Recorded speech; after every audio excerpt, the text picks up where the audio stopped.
Hello, ladies and gentlemen. This is episode 26 of Unmixed and Unmastered. And today we're here with some new faces. Crystal, Nina, and of course, Rene is back. Hello. Woo! And oh, yeah, also we have Danny here Even watching though I know nothing about this album, from the I'm just here sidelines. for emotional support and to study and and take notes. Yeah, I and told her to go hop on this album. Sorry to interrupt. Before I went on here, but I was on a walk. I was going outside, oh, so I didn't have okay. yeah. Um, and yeah, would you guys like to introduce yourselves, Crystal and Nina? I guess I'll Crystal introduce first. myself first. Yeah. Hi. My my name is well, my legal name is, I'll just say really that. That's my legal name, but my legal English name, yes, it's my legal English name. I went to the court and I got this name, this crystal clear. And no, I want to say myself as a very big cardiac. I am very like beginnings here. I only listened to them for like 3 years, but holy crap, man! All their stuff has been growing on me constantly. And you know, a little man in a house at a whole world window is probably got up there as the song that no, the album that really solidifies something really special as it passed the test of can every single song be the greatest song of all time. It did. Every single song on the album can be the greatest song of all time, and I've considered that way too much.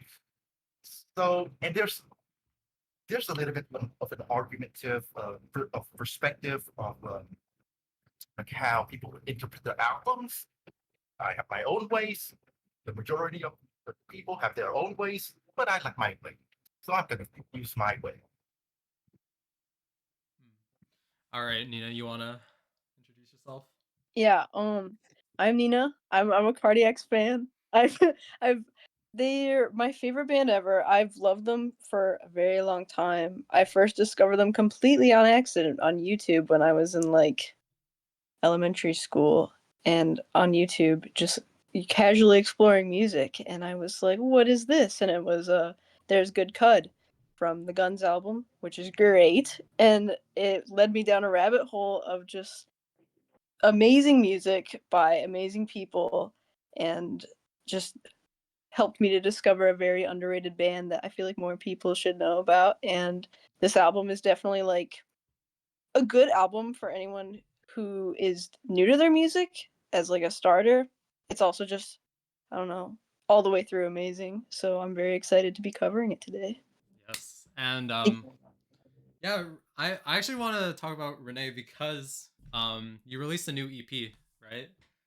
Um, Yes, that Oh is my true. god, I so did release cool. it yeah, 5 days ago.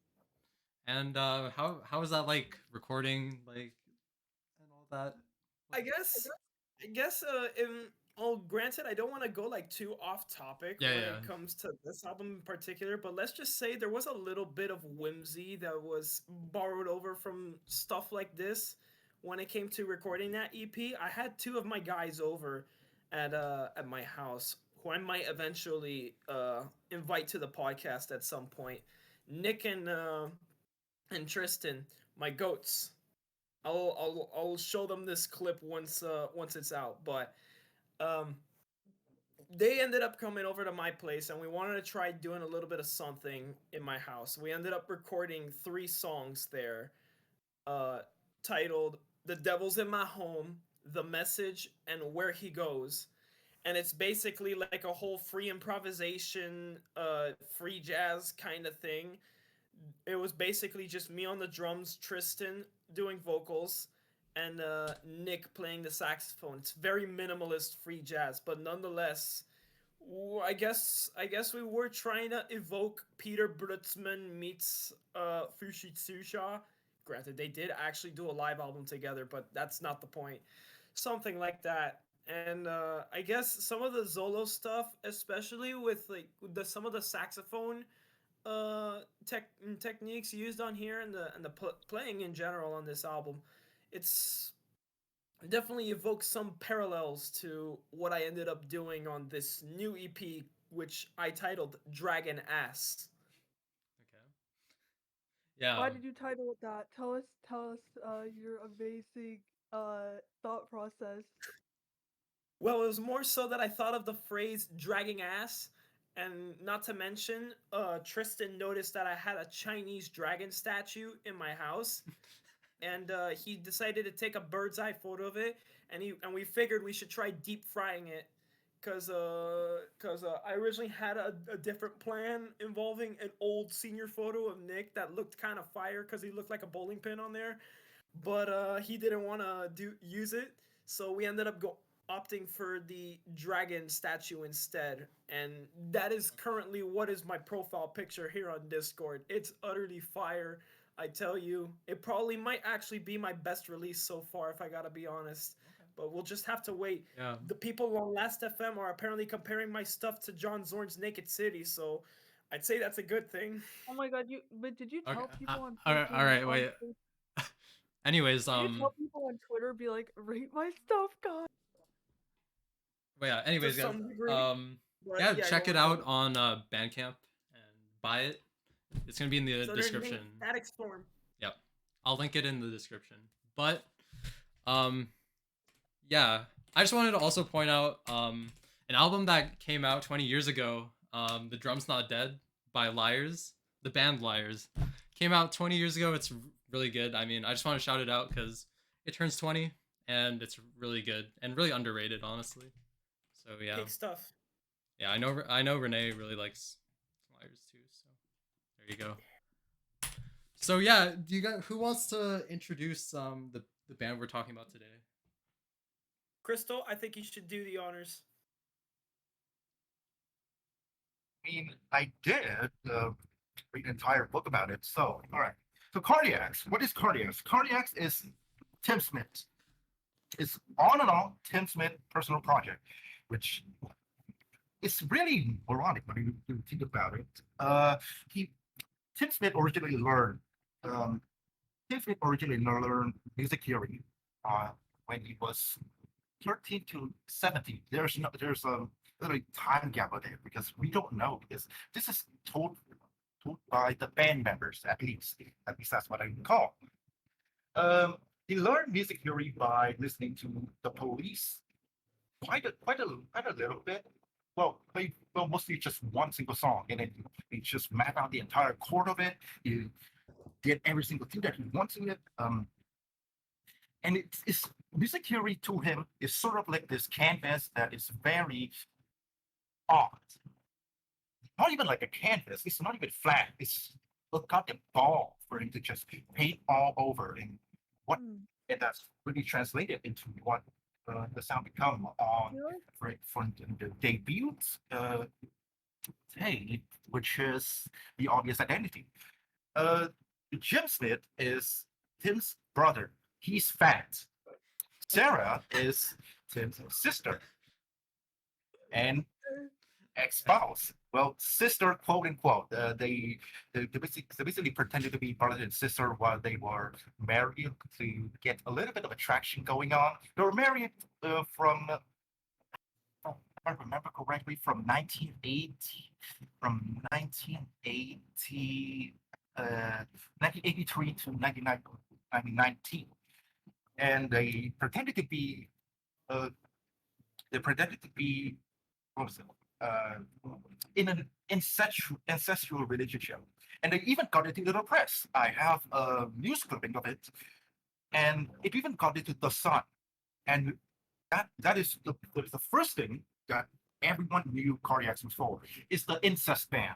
The incest band that the two brothers, Jim and Tim, fucking their uh, younger sister, Sarah.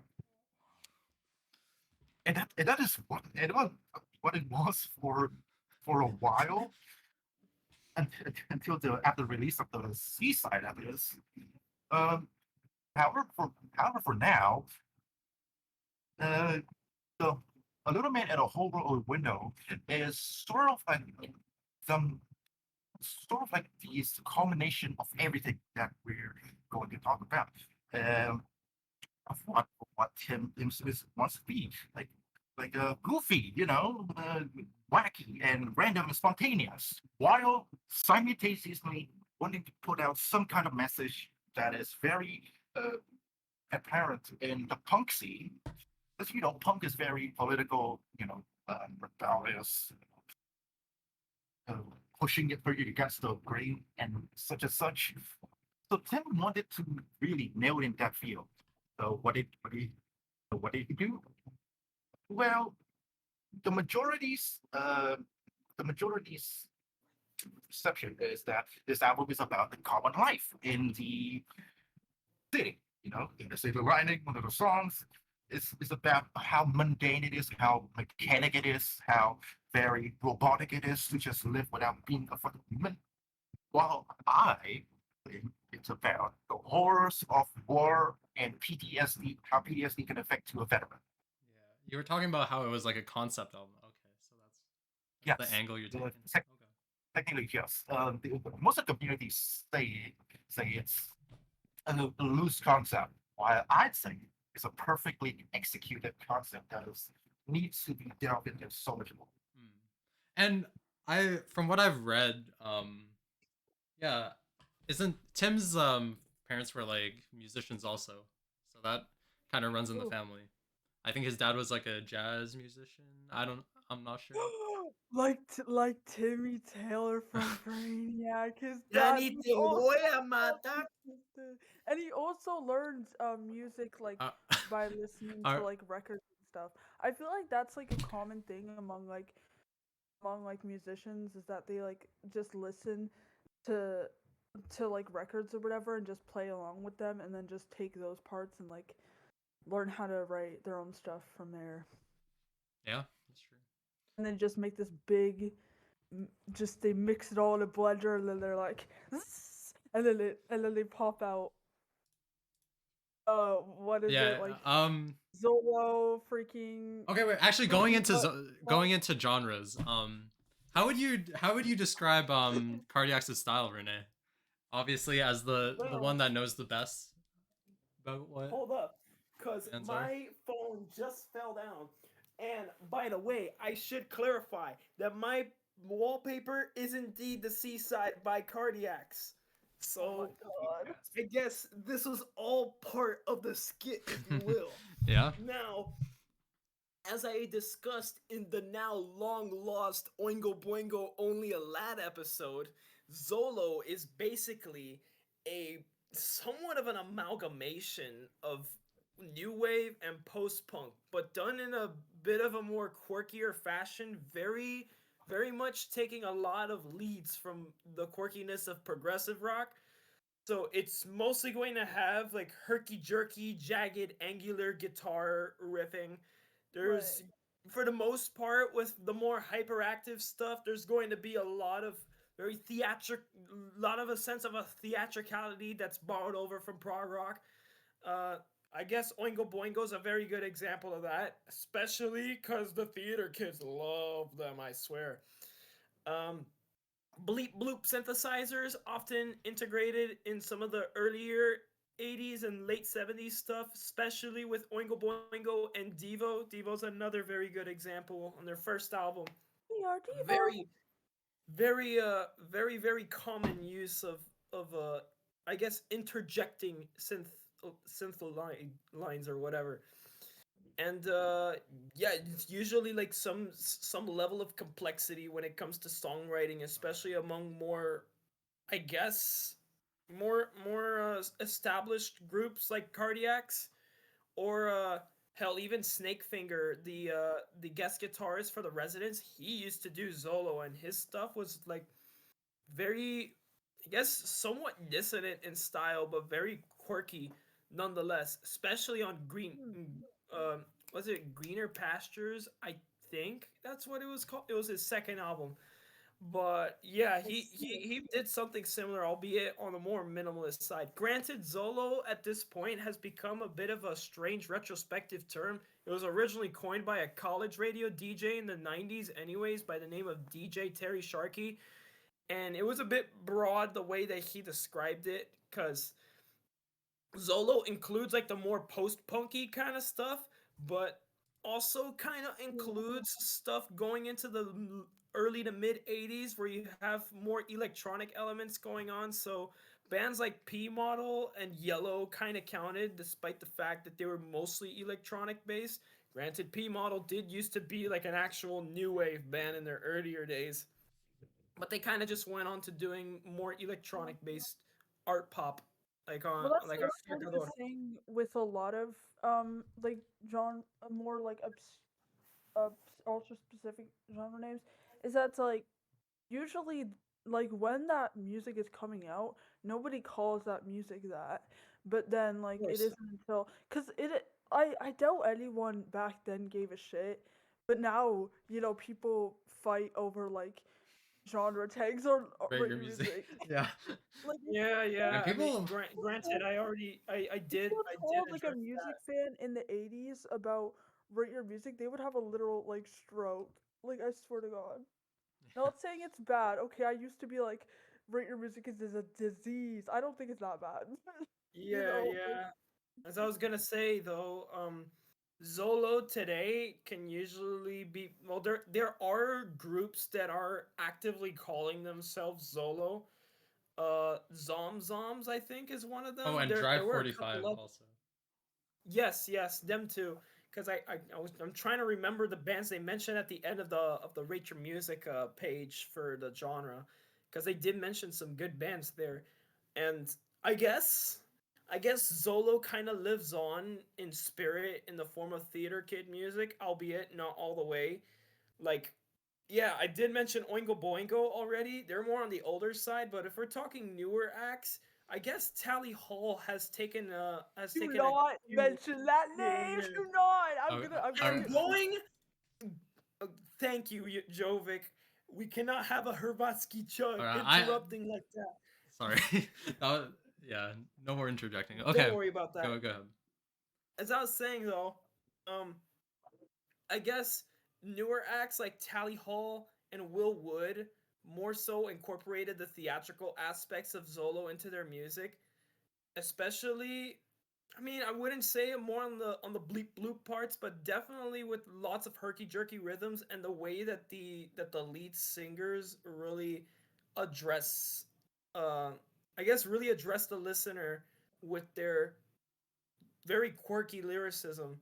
I'd say it's very much in line with Zolo, especially for Will Wood, because there's I'd say a good number of songs on his Selfish album, personal favorite of mine, that take a lot of cues from those older, more faster paced Zolo acts. But yeah, that's basically what I have to offer regarding the Zolo genre. It's a bit of a weird term like post rock when trying to describe Doesn't a mean. particular album. But yeah. Yeah. Yeah.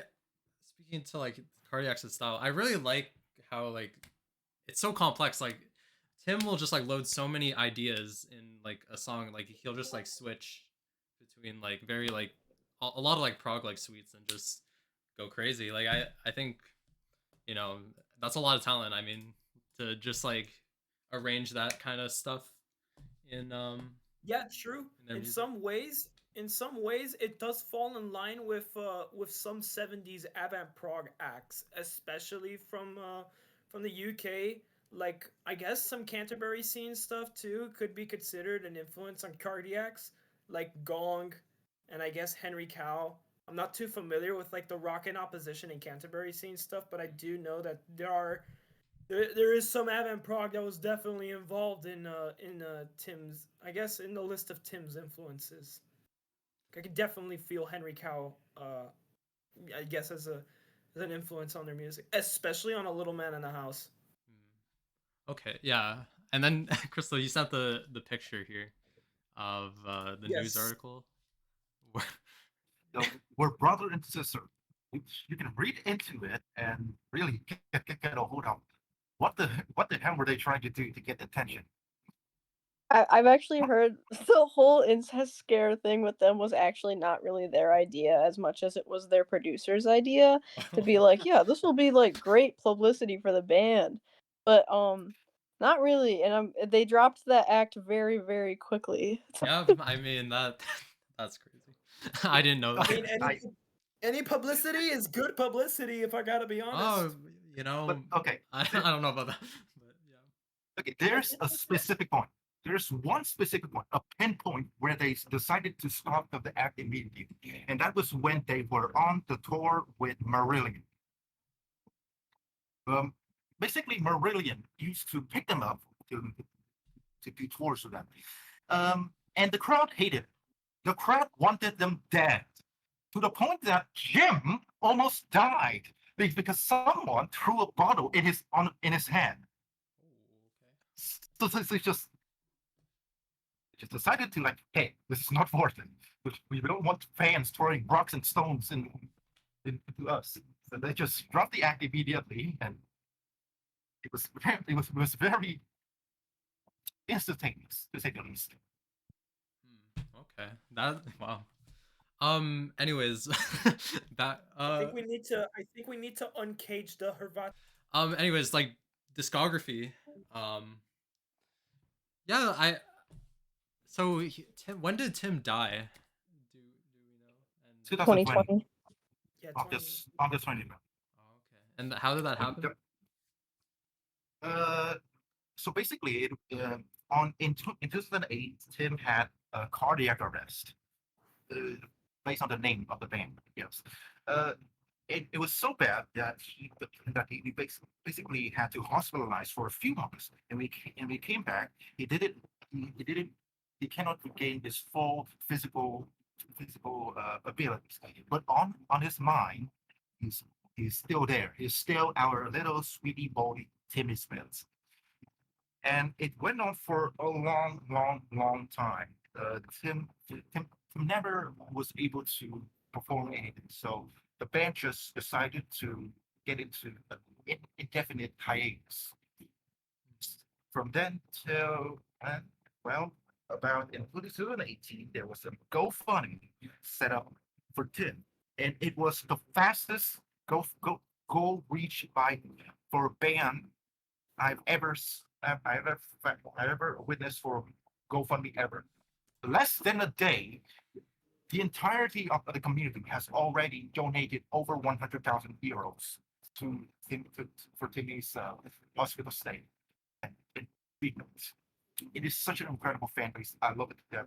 But unfortunately, on July, my mistake here, on July 21st, 2022, the news broke out that after 12 years of fighting, Tim Smith passed away. And it was such a shock. And in the same day, the band decided to release a single called Vermin Mango, um, to celebrate Tim Smith's life. And it was a free download too. It was free for everyone to download. And it was a gift for the fans, and such a sweet gift. It's really heartwarming for most of everyone to have. And on 2021, the band decided to resemble together to just give this one the whole another go, to finish what Tim started. And in 2025, Yeah, they LSD. released a new album. Yep. Yep. And so what I got from it, like reading about it, because spoiler alert, that one might be my favorite Cardiac's release. But like the lyrics were like they were written by Tim, right? All of them, all the like the lyrics, and like Well, and from the hospital bed, right? Mostly, Oh, okay. well, no, not really the hospital. Most of the albums were already finished by the time Tim had the cardiac arrest. But so most of the other ones were the vocals were done by what was the guy again? Mike Bernard. Mike Bernard of uh, Ocean Size fame. Mike Bernard already performed with the Cardiacs for a little while during 2018 while they were doing random things as the vocalist, and it was just made more sense because Mike very fits in that Tim's role. Not to mention, Ocean Size were already very influenced by Cardiacs for the longest time, ever since their formation. There's even a song of theirs called 9/11 Commemorative T-shirt, not related to 9/11 the event.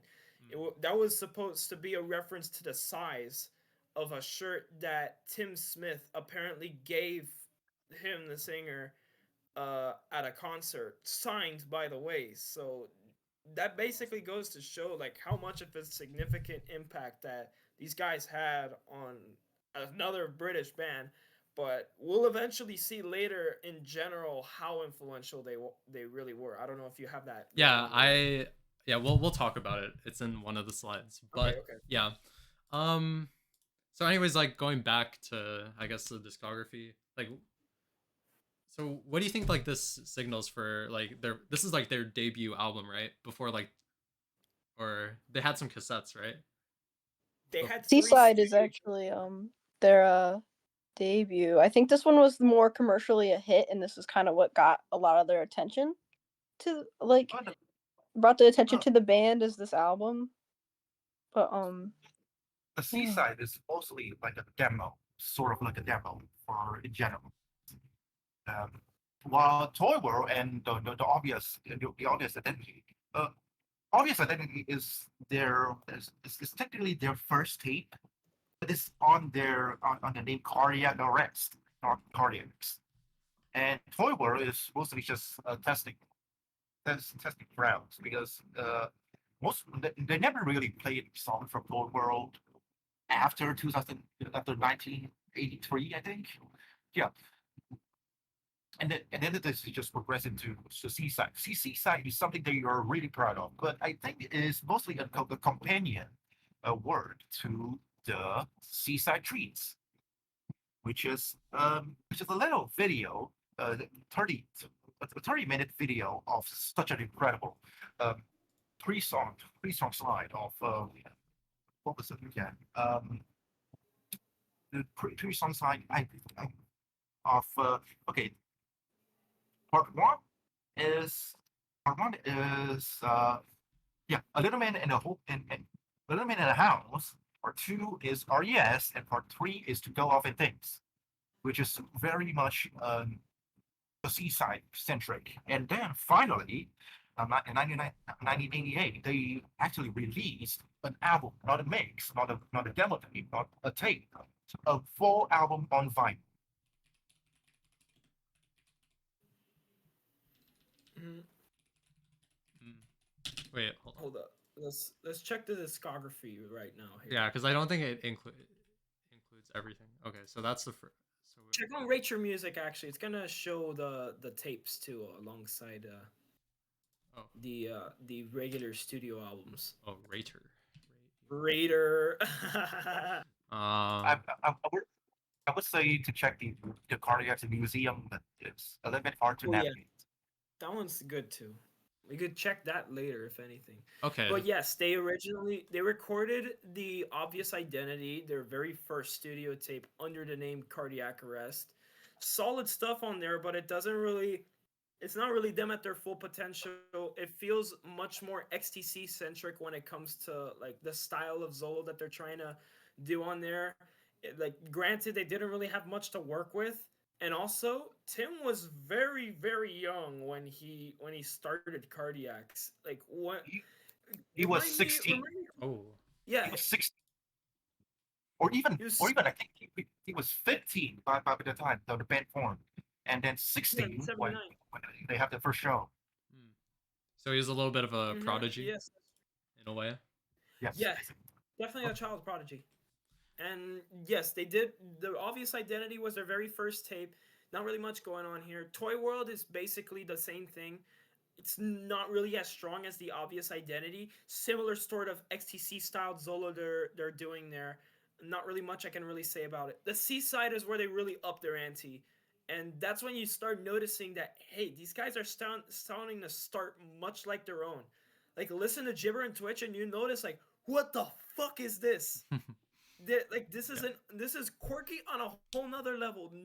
There is no other Zolo artist that can possibly compare to whatever the fuck these guys started doing on this record. And then with A Little Man in a House in the Whole World Window, it's probably their most accessible release. It's the one we're covering right now. Very, very poppy songs. Yeah. On Land and in the Sea, a little bit more guitar heavy. My second favorite behind A Little Man, simply because they still keep like the very strong pop structures going on there, but they just have a more punky edge on that. Heaven Born and Ever Bright is where they really start making the turn towards the more maximalist approach that they'll Yeah. be doing in the 90s. Very nice stuff they do on there. I'd say it's probably their, to some degree, I guess, their most serious record. Sing to God, generally considered by many fans to be their all-time masterpiece. Yeah, It's either that's that right. one or A Little Man in a House. Double CD. So this is basically like Zolo double nickels on the dime Yeah. for That's fun. British art punk heads. And Nice. Sing to God is like maximalist in any way that you can possibly think of. Yeah, it's so From layered. very, Like, it's their most extreme album. It's their probably their heaviest too, and they just go all over the place. Crystal told me that there are 232 chord changes on the first song of the second disc, yeah. Dirty Boy. That runs for a Oh, that full might be 8 my minutes. favorite If song on Sing to God yeah, too. that one is probably a signature song for the band, if I gotta be honest. Wow. Yeah. Oh, by the way, I forgot to mention that they did release an EP around the time, like it was a little bit shortly before Little Man in a House and the Whole World Window, called Big Ship. That one's got some of their best songs on there, with the title track and Tarred and Feathered being absolute classics. Similar sort of stuff they do on A Little Man, but just figured I should mention that before I keep going. But yeah, Sing to God, it has some of their most complex compositions. I might as well add that on top. And then after Sing to God, you got Guns, which was a more psychedelic approach, like probably their trippiest sounding album. And yes, There's Good Cud is the best song off of that album. You cannot deny that. Okay. And then, of course, we had the big break, which we mentioned. Yeah. LSD came out in 25. Wonderful little comeback for the band. Still keeps up what they were doing on Guns for the most part, but with a little bit more eclecticism here and there. A lot more focus on the synthesizers, if I gotta be honest. That's pretty much it. Not my personal favorite Cardiac's release, but still a wonderful addition to their discography. Yeah, I wish I had listened to LCD like when it came out, because that would have been on my year LCD. or LSD. Fuck. Guys, James Murphy. I want to add a little bit. I want to add a little bit of this. There's also the EP "Days Gone." That is the song from Heaven Born Ever Bright. Yes, Days that is Gone true. is probably their best EP yet. It's at least for me. There's also a little bit of an EP. The first project they ever released in 1979 called the Cardiac EP, which has some very early work song that Tim worked on when he was about 17. It was and Days Gone is basically an expansion of Heaven Born and Heaven Born and Ever Bright. It has three more extra songs that I would consider to be some of their best. It is incredible.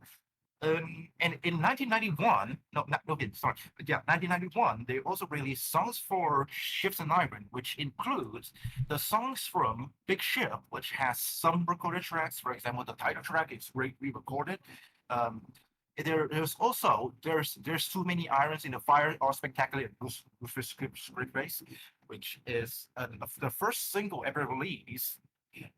As it is also included in the expanded version of the Abandoned Household, the House in the Whole World Window. There's also Susanna's Still Alive by Mississippian in Love, Baby Heart Dirt. Okay, no, Susanna's Still Alive, which is a cover of the song made by whoever, I don't really remember anymore. The Kinks.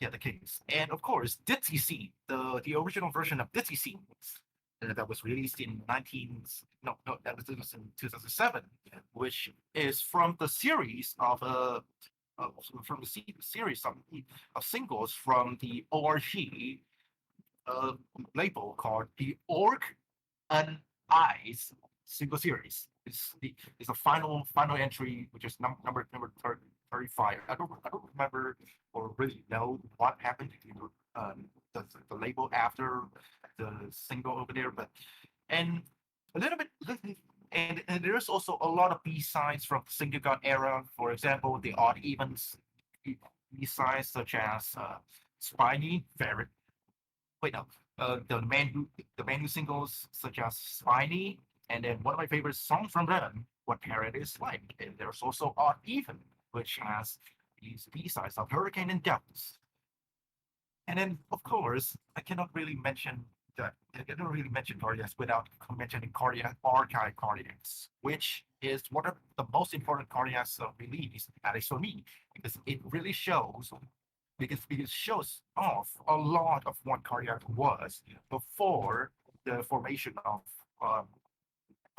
the seaside line, which is the iconic lineup. Actually, I should have mentioned this earlier, but iconic lineup of Tim, Tim, Jim, and Sarah, brother and sister. Um, Tim Kwai, Dominic Luckman, and John Poole.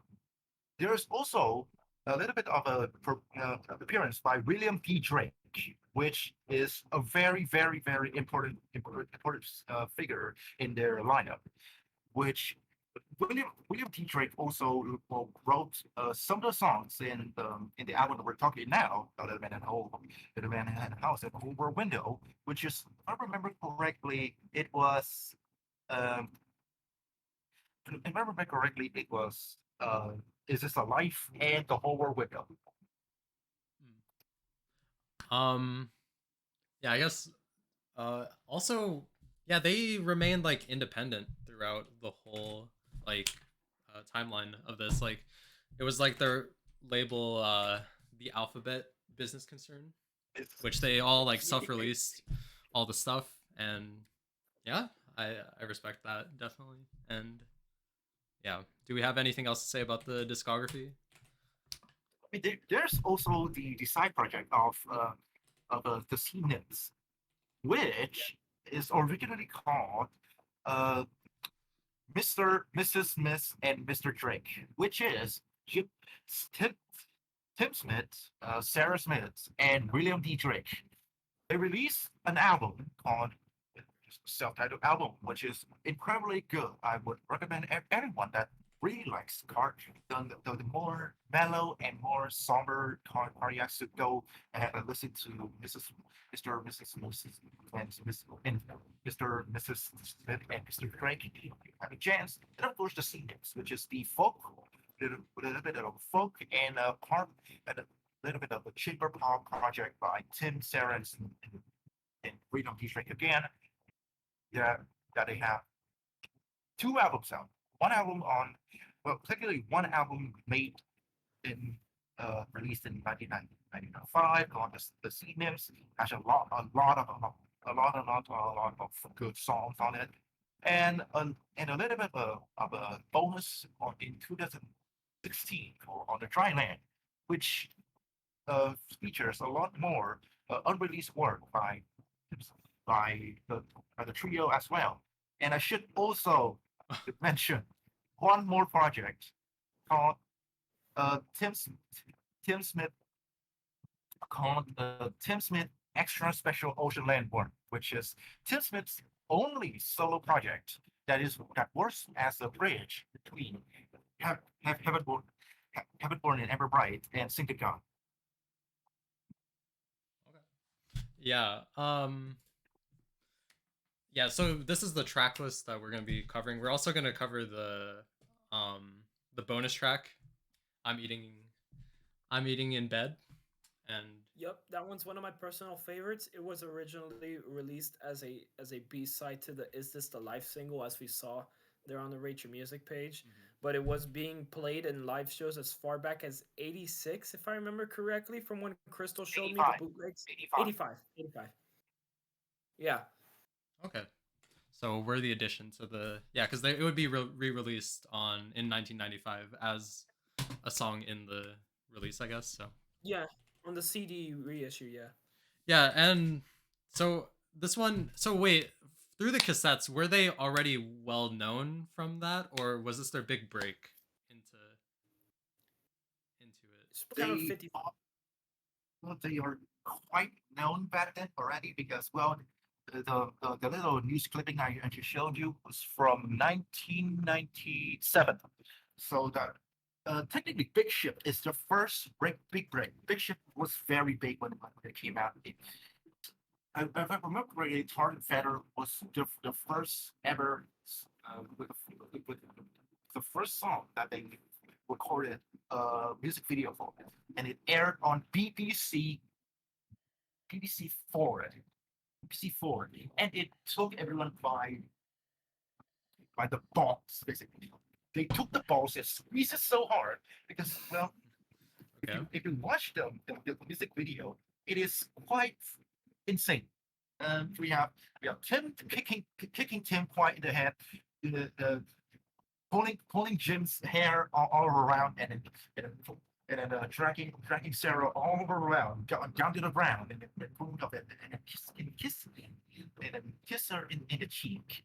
It is very chaotic, and it is their biggest break by far. Before, of course, is This Alive, which is the other song that they have music video for. Okay. Probably the most British Zolo music video that you could possibly watch, if I gotta be honest.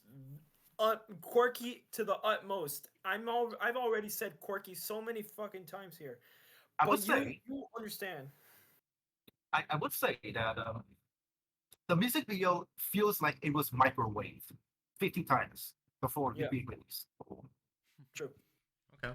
So so this would be like a critical success, I guess. So yeah, a lot of people Yeah, I guess. really liked it. I guess And this was the follow up, I guess. to the big break, yeah. But yeah, you guys want to start off with the songs we got? Let's go track by track. Yeah.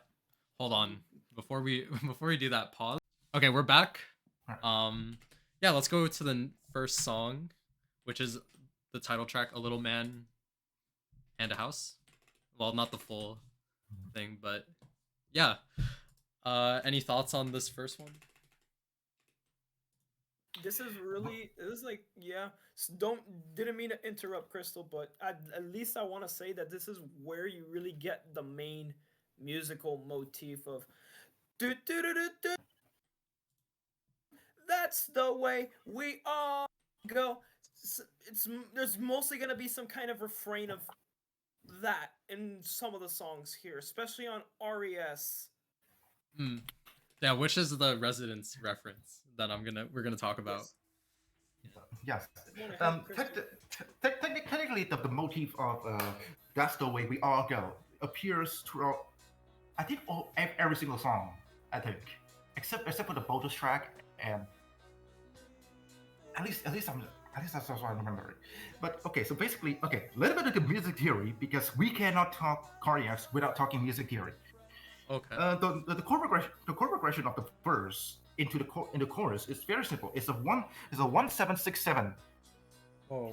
1767 chord progression. It's the in the circle of fifths. That is very, very odd to hear, especially when you really take into the point of the middle break of the song, which is the chorus of a very simple 1-5-3-6. It's very simple chord progression, but they did a little bit of thing to like magnify the little bit of a wackiness of it. Like, for example, the circus sound of it. The circus it like, we can all agree that the entire album does sound like the circus as a whole, right? Yeah. Yep, very much inspired by circus march music. Yep, and Tim really nailed in the point that knowing the point of wanting to this album to feel like a circus, because the music theory aside, just the instrumental all around of the little horns all around. I don't think Sarah was in this song much. Sarah is Tim's wife at this point, and she holds the saxophone. She really do the background vocals over the song, which is a little bit more apparent on the C side mix. I should mention that this song also appeared on the seaside, and on the album version, on the this version of the song, it's a little bit less apparent. And overall, the song, as a general, is really putting. Is probably one of the best intro in music for me, just because how well it executed the album's concept and the sound right away. That hey, we're not gonna do this 80s wacky rock anymore, but not really. But we're gonna do this anymore. We're gonna put you into this sort of like atmosphere of just pure randomness, pure wackiness, and pure just you get what I'm saying, right? Mm. Yeah. It's the first taste of real, pure, clean, cardiacs in the studio, wackiness, quirkiness of the Zolo that you're gonna experience in this album and from onwards in their discography. And again, shall we get into the lyrics? Yeah, sure. Because Yes. oh boy. So forgive me if I go going a little bit into deep right here, but uh, the song itself portrays the first and foremost. There's three things in the album: the little man, the house, and the whole world window. Hence the title. This song is about the little man. It's not about house just yet. It's the house is a little bit ago. The song is specifically about the man first. You know, I would say it's the boy first because this album is all about growth. And okay, let me read the lyrics. Leaving early just before the hour. A few moments won't make any difference. Not to me anyway. The early bird catches the worm. Mm. What I consider to be this is that this is a 16-year-old. This is a 16-year-old British boy is that is having to go to work to support his family. His mother is trying her best, and his dad is probably not there anymore. So he's now has to be the man of the house. So now he has to go to work, bringing money to try to keep a stable life over here. And going to further over here. I don't really want to go in tomorrow. The man will tell me off for leaving early yesterday. Close your eye, dear. Never mind. Now we're getting the nitty gritty of this right away of how this kid is getting very frustrated with the workplace he has. He doesn't really want to go with work because his boss is telling him off because why did you go? Leave early 5 minutes yesterday. You punted your cars early yesterday. You have to go to work 1 hour to make up for the 5 minutes, and it's really frustrating for a 16-year-old, which is younger than everyone over here. Everyone over here is older than 16-year-old, so you can put into the perspective over here. And the last line of that specific verse, close your eye, dear, never mind. That is his mother um, comforting him that it's okay. No, close your eyes. Don't go to sleep. Not, nothing is going to happen. And then the frustration comes on with the chorus, and there's voices inside me. They're screaming. They're telling me that's the way we all go. There's thousands of people just like me all over, but that's the way we all go. This is the perspective of when the of where the frustration comes from. That he doesn't want to be like everyone else. He doesn't want to go to work. Go like everyone else. He wouldn't want to live this life like everyone else. He, yeah, Basically, conformity, yeah. Yeah. yeah, basically. And he wants to do something more. He wants to go further than beyond. And what does he do? Listen here. What can I do when everyone's been so helpful? How can I have the right to say I'm different to you? But I don't really need to explain that much because the lyric is sort of explain itself. And then this is the first little thing, hint at where the military thing comes from. But I'm lost not for words, for kindness or sympathy. That's the way we all go. And if you're bigger, you'll fall a little bit harder. That's the way we all go. It it sort of portrays, it sort of like just describes the kid's physical appearance some bits. He doesn't really look his age. He is big. He's just a big boy over here, very big over here. He doesn't really look 16. He looks 18, 19, 20. So and this is back when there's not really a fixed timeline for this, but based on the costume that they down on the music video and such, you can really see that this is very 1920s, 1930s, 1940-ish, the middle of the Great World War II ish era costume. So we can timestamp it at that era over there,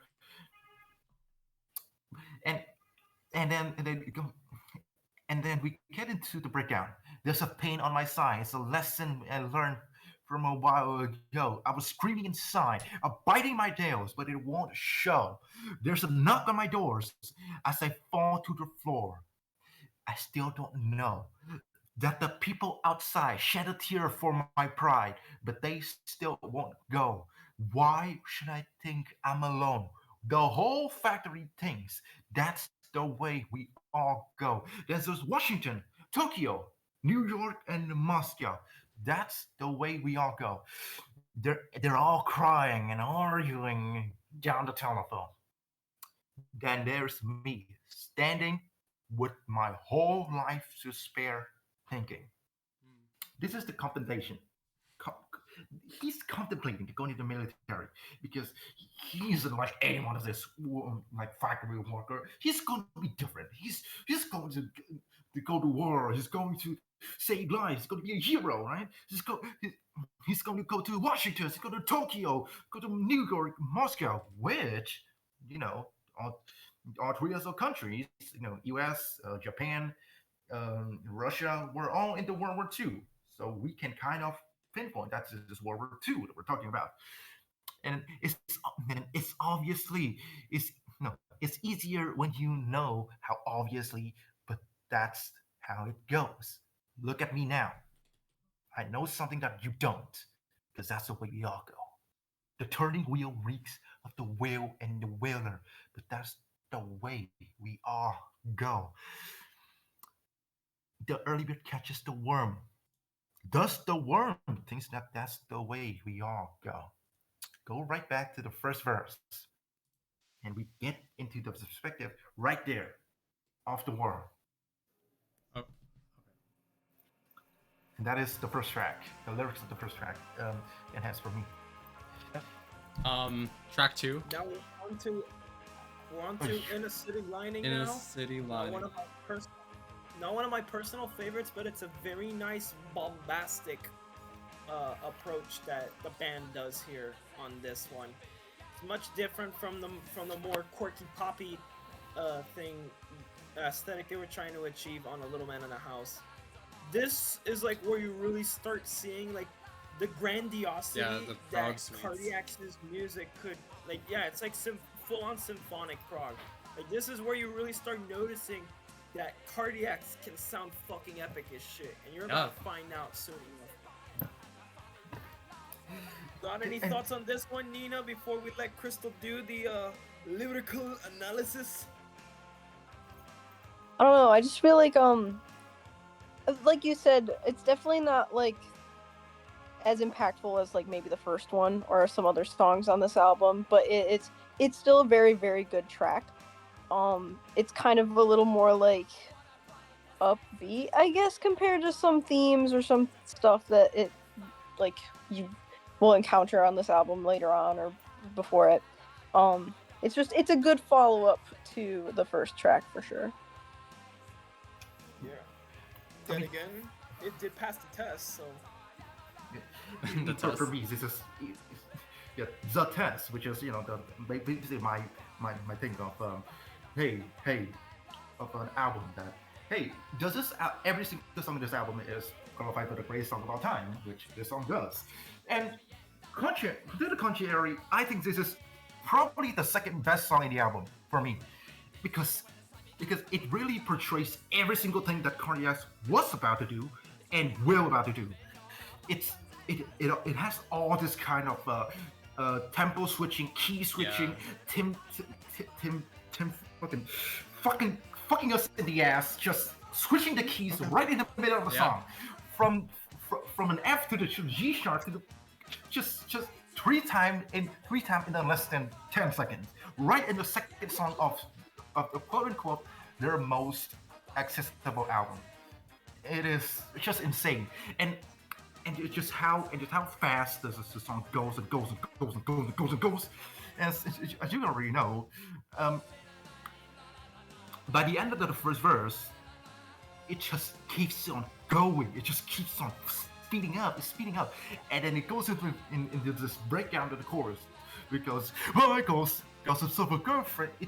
It switches it completely. It just switches into a completely new song. And it switched back to the original song with "What's in your name, la la la la, what's in your name, la la la la." Yeah.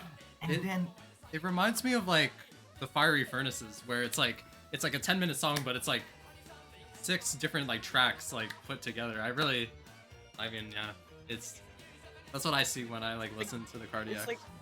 it's like very intense, fast prog that wants to get it all over. Yeah, and like But yeah, I did forget to mention that this is like one of the very few songs on this album that actually goes for a two-tone approach at some point. and what is Yeah, two-tone? during this.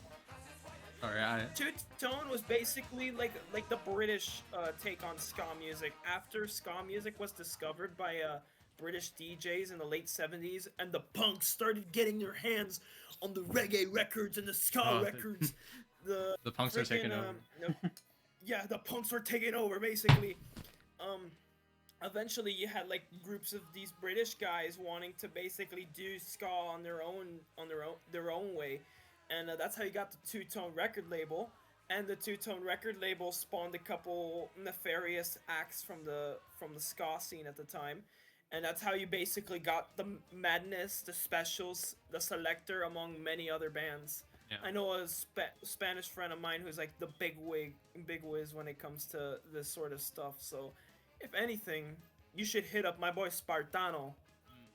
Shout out to him. Yeah, try to find them. But yeah, this definitely is very odd seeing Cardiac suddenly throwing elements of two-tone, and it's probably like this is the only album of theirs that ever bothers to like go to that level of, I guess, pulling from that one particular genre that wasn't particularly expected. With that, I really wanted to highlight the ending to this song because because I really wanted to pick out that on the live version of the song, the studio version of the song, they started like normal, but they specifically had to start up the song as slow as possible, and then they just progress into this madness of just fast pace. It's truly fast paced. Probably one of the fastest BPM songs I've ever seen any punk band ever do. And then it's just progressing to this madness, chaos that I love so much. It's genuinely insane. And like we mentioned like a lot of, or like you mentioned like live stuff. Like, are they known for their like live performances? Are they like? Oh, Definitely. they are. Okay. Tim Smith on live shows has a little bit of habit of arguing with the crowd. Oh. Sometimes he would tell stories about how he dream of a horse. sometimes he would scream at the crowd for no reason for 2 minutes. He Sometimes basically he would, became the heckler. Yeah. Oh, okay. yeah, he and there was this one time I remember he sometimes would just walk off stage mid performance, Okay. and then it did nothing else. Right. And then like 20 minutes later he came back. It's very it's Tim is a very odd person, but we all love him for that. Mm. True, true. It's a very calculated kind of stage personality of sorts. I guess you could definitely see why a lot of the more modern Zolo artists that I was talking about kind of take cues from Cardiacs, especially when I mentioned Will Wood earlier. Like he basically does this same sort of thing. His real name is not really easily publicly known like that. And he prefers to have it hidden anyways because of, he doesn't like talking about his past anyways. That's more of a serious thing. But still, he maintains a whole stage persona much in the same fashion as Tim did. Mm. Yeah. And but when I liked him, I did think that Tim was just like this in real life. He lived his persona. That's true, and yeah, Will also does that too. They basically live out their stage personalities. Um, okay, okay, but before we get into the bonus track, I want to like get over the lyrics really fast. Is it? I don't, and we're not going to get into every single lyric over here. I just want to pinpoint the most important one over here, the chorus, the two chorus of when they start when like the kids started to sort of mention all these names and describing as Michael's got a girlfriend. He's a lucky fellow.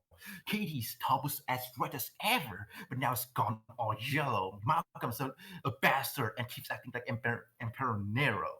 Peter is constantly pretending to be a superhero. Nail that in. Nail that in. Katie's top was as red as ever is now gone all yellow. War trauma can do things like that, especially mustard gas. But that is World War One, so like a little bit of a continuity thing, but I don't mind about that. It's on the game, and the most important one with that chorus is Peter is constantly pretending to be a superhero. Now, this is I say this is way too much, but I just want to pinpoint that this entire album is about PTSD, not about the actual experience of it itself. Because I want to note that this this is a facade. This is a facade made by the kid after he go out to war.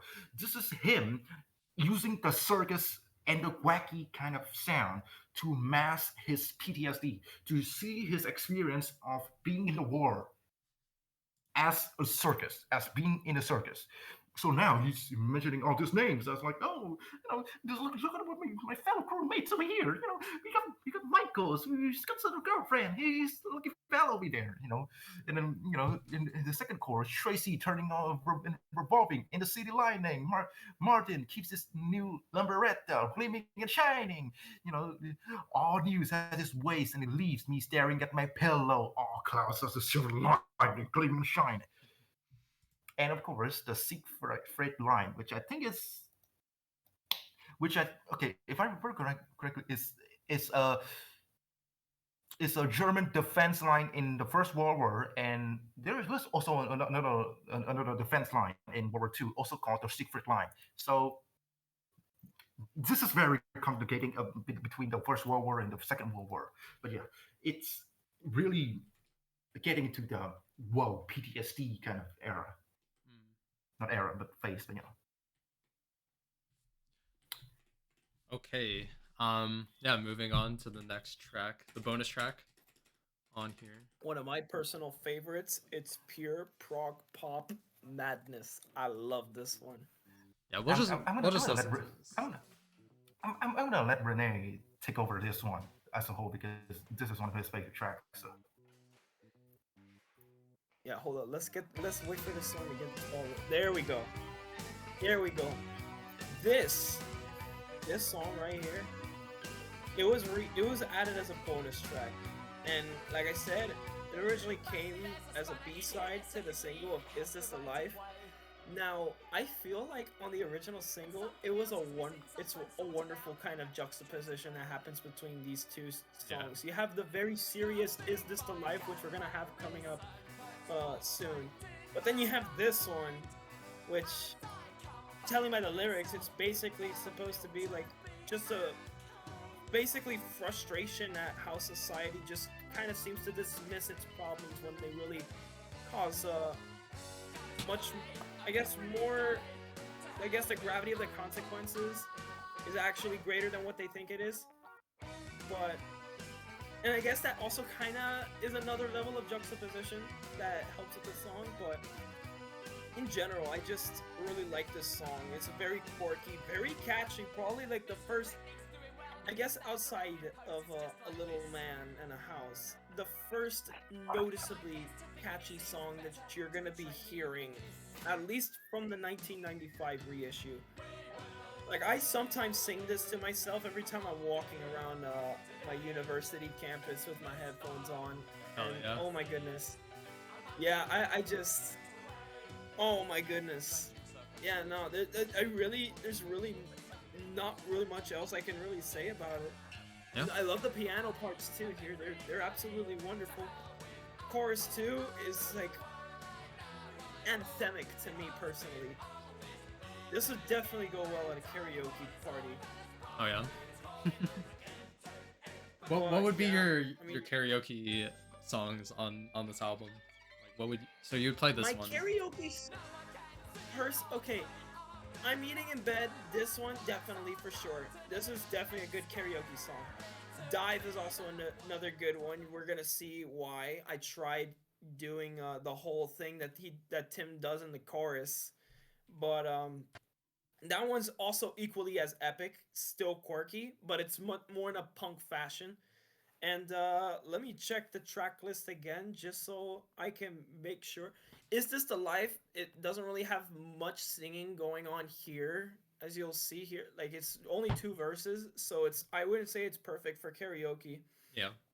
Um, The Whole World Window, I guess, is also a good karaoke one to throw in for sure. And I guess to some degree the Breakfast Line, but I don't really listen to that one as much as the others I've mentioned.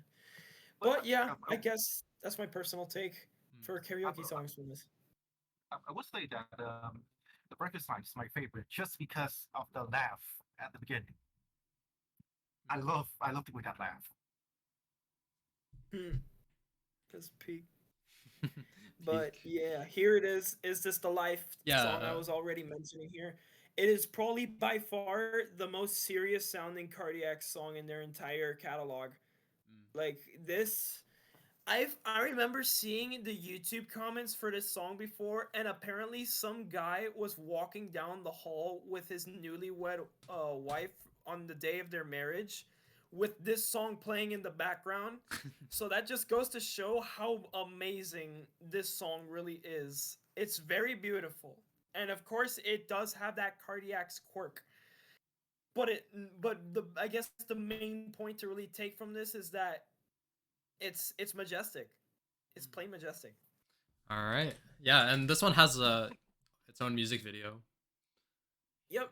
Got And its own music yes. video too. and I feel like when I first knew who the Cardiacs were, this was always like the thing, like their music videos were always like really good. That would be like a main talking point as to either. Yep. And did you notice my profile pic on Discord? Yeah, is, I did notice that. is taking out this music video. Indeed, yes, I have noticed it. The thing about this song that I really want everyone to notice it. Tim also got a lot of influences from none other than The Cure, which is Cure. why this song sounds so much like The Cure.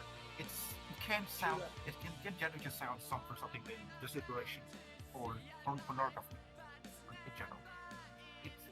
It's probably their most accessible song ever, aside from the guitar solo. The guitar solo is it's not as wacky as the RES guitar solo. It's not as batshit insane like Fiery Captain solo. It's generally pretty what can you say? pretty tame, but I'm just saying it's in the same lane as Gina Loretta as in like no mouse because that Gina Loretta is also very normal compared to most cardiac songs. One, one thing that I really love about this song is okay, give me a minute. I have to change my. I just got electrified. Okay. Topping electrified. Okay, okay. One thing that I want to show a little bit of the musicality over here that is how simple is the riff. It's just this. It's just that. What the chorus? This is probably the only goddamn song that they ever truly play one single chord progression throughout the entire song. The only song that I can think of in top of my head that does this, which is very simple. It's and then and then and then it's just that for the entire song. And I think this is the only song where they do that. True. That is very much true. It's probably their simplest song to play, if I have to be honest. Yeah, it's well, beside the solo, I don't know how to play Yeah, the yeah. solo. The solo is it's got Pink Floyd levels of aura, if I gotta be honest. Uh, I would say it's more Frank Zappa kind of like Hard Rats Frank Zappa kind of solo. I guess. Yeah, I Yeah, can kind of see that. okay, I'll save it for later. I will mention it later, but like overall, this is still like is a lot of people say this is the best song on the album, which I strongly disagree. This is also an incredible song, probably one of my favorites pop rock song ever. But just the simplicity of it, just the just the beginning tom count of bum bum bum bum, and then straight into it, just straight in. There's no build up. There's nothing like the past few songs. It's just boom. There we go. I just love it so damn much, and the lyrics, well, it's not that much to look forward to because it is in more sense it is more in a sense of being a segue into the second half after the interlude. It, mostly it's just about following the thing that never ends, it's never owned. It's really a relapse of what we already established already. A little bit more in depth into it, like to like like a filler episode to get to get why our character is that way, that the kid is that way. Mostly see this as like a song about isolation to some degree. Yeah, like being a shut in. Somewhat, yeah, somewhat. Yeah, somewhat, yeah. Yeah, it's a simple song, simple concept, simple lyrics, I guess. Um, yeah, I should also mention that this takes a lot from like big music, and yes, Big that is a music. real term. Wait, what do you mean by Big big music. music? What makes it Oh, larger? this is where this is where I go into another one of my genre explanations. Big music is basically post punk. I, I guess it's basically arena ready sounding post punk. So we're talking stuff that's like very melodic, has like very boomy production going for itself. And when I'm talking about big music, I'm talking about bands like the Waterboys, U2, Midnight Oh, Oil, okay. among a couple others. This definitely has the production of this big music that I'm talking about. But I figured I should mention that because it's like a very market change in style on this record at the very least so far from what Cardiacs has been doing for in like the past couple years so far in their career. Now, Nina, do you have any thoughts that you'd like to share on this? I would. I this song is definitely like you said is very simple. all around with a lot of like not only the chords and the lyrics, but it definitely is very impactful. And it's like the first time you hear it, it feels just like a punch of just like this just beautiful sound that is like astounding the way that they pull it off, even though it is so simple. Um, and the fact that it is one of Cardiac's most popular songs, I feel like is very deserved because it is just like I don't know, it great sound all around, and the feeling of isolation that the song does give off is very much there. Um, kind of it's very impactful but very bleak too. Yes, and very much so. We're gonna take a look at one of my personal favorites, though. Well, I guess we did kind of ignore the interlude, which would have Oh been nice yeah. to include. Sorry. Oh, you because wanted to play the it is- interlude? Oh yes, we would love to play the interlude because it is the only song tagged on this album as English brass band. Yes, indeed. Honorate your music. Wait, sorry. Hold on. Oh wait, That's this is not wrong. the- Wrong album. Doing? Wrong album, guys. Wrong album. Wrong Okay. album. Okay, that's how you spell that. Yep, Okay. interlude. We're Oh. about to listen to some English brass band, folks. Brass I band. would say it's very brash too. It's brash too.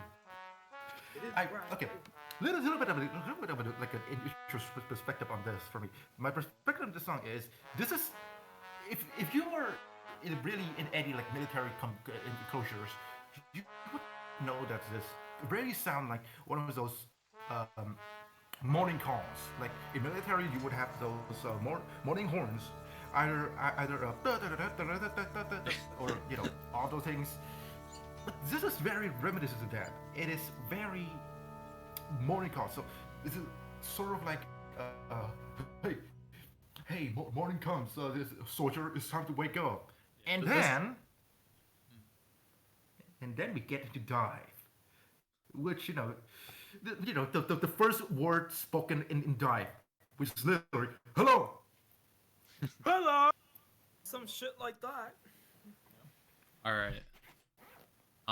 Yeah. Okay. Wait. Let's go to that one. And yeah. Dive. I don't know what's going on with my. Hungry Box mentioned. Oh, wait. What do you say? Hungry Box mentioned he actually once showed up to my campus. Oh yeah. No. Okay. Oh wait. Shoot. This is not related to anything. Actually, do we talk about this? Because I know what you're talking about. He went to university. He played everyone. Okay. Don't worry about it. For context, y'all, he's like a super well-known melee player. So. Okay. Yeah. Anyways, dive by the Cardiacs. Yeah, Hungry Box. Yeah. Oh, Yes. wait. You play melee? This one, Okay, never mind. I think I think did- is my personal favorite. It's got everything you could possibly want from art punk. True to my Discord name, Mr. Art Punk. It's probably the punkiest song on this album. And oh my lord, I absolutely love it. The lyrics are all juxtaposition right there, starting out with that very first line right there. It's basically him trying to control his emotions in the very stressful situation of battle, which I assume Crystal is about to dive. Oh, I'm very much intended nice. into. Great. So I'd say this is pretty ooh. Yeah. Jovic keyboard reveal. But yes, go on. Yeah. Crystal. Go on. Go on, offer your wisdom. Okay, so a little bit of the music theory about this. Of course, I have to talk about music theory because it's fucking Cardiacs. It's like talking about Dirty Boy without talking about the ending. So basically, what I consider is this. Okay, on about the most punk song on the album, I would say Inner City Landing is a little bit more punk than Dive, personally for me, sounding at least. But Dive, however, it's probably the most manic sounding song on the album. The entire song can't, well, not really the entire song. I cannot play the chorus. The chorus is very hard to play. But the entire song is very simple. It's it.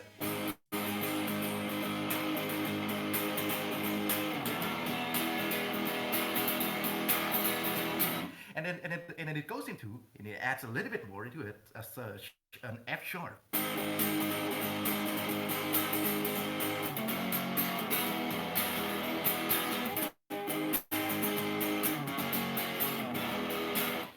And what is this in turn is he sneaks in the F sharp so cleanly into the progression that I love it love it so much that it sort of sound like it was going to that is sort of going to delving into this delving into this consciousness of mind way more than we can ever think of. And okay, a little bit of lyrics over here. The dive is very. Okay, what? Very characteristic of a machine gun. Sort of. It is more so on like the like you know the cartoony things where you see the you see like whenever the character is so scared they just like that. Oh, like, that so was it keeps another cracking. thing that I had in mind. It's his nervousness of going into battle. Yeah. Oh. Yeah, it keeps cracking and I go. So like he's going and the lyric is very self-explanatory. I'm just gonna go through it very quick. What's the name? Says saying that her mind is she's fat enough for eating all the parts left behind. She's a sucker for your deepness. It's okay. I know it sounds very suggestive. I know it sounds very suggestive, but it really is about Elaine. Okay, I remember I read this somewhere, but Elaine is sort of like a World War I, World War II sort of like character, sort of like Kilroy. Like Kilroy was here for the Britishmen. I don't know if it's true. I just read it somewhere, and so take this with the lightest grain of salt you can. So Elaine was she's fatted up, eating up all the parts left behind. So it's just like absorbing into the war itself. Our character, the boy, the kid, is absorbing into the war. So now he's going to dive into the battle itself. You know, the saying, dive into the battle, dive into the war. You know, down. And how manic this song sound? It does really sound like you're in the middle of a battlefield.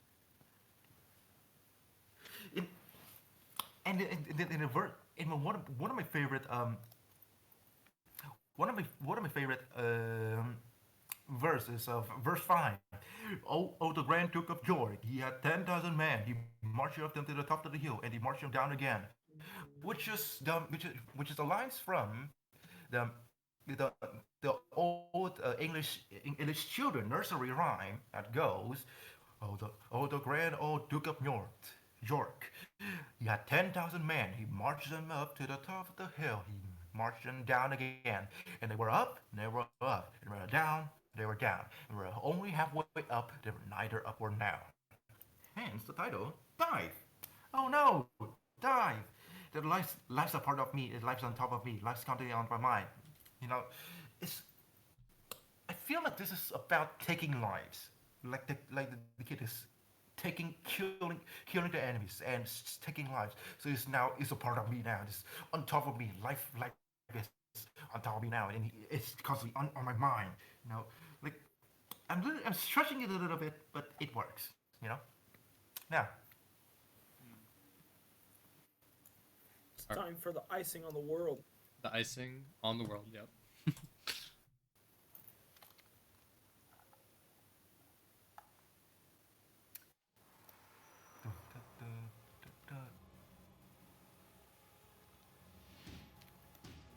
Walk a fine line between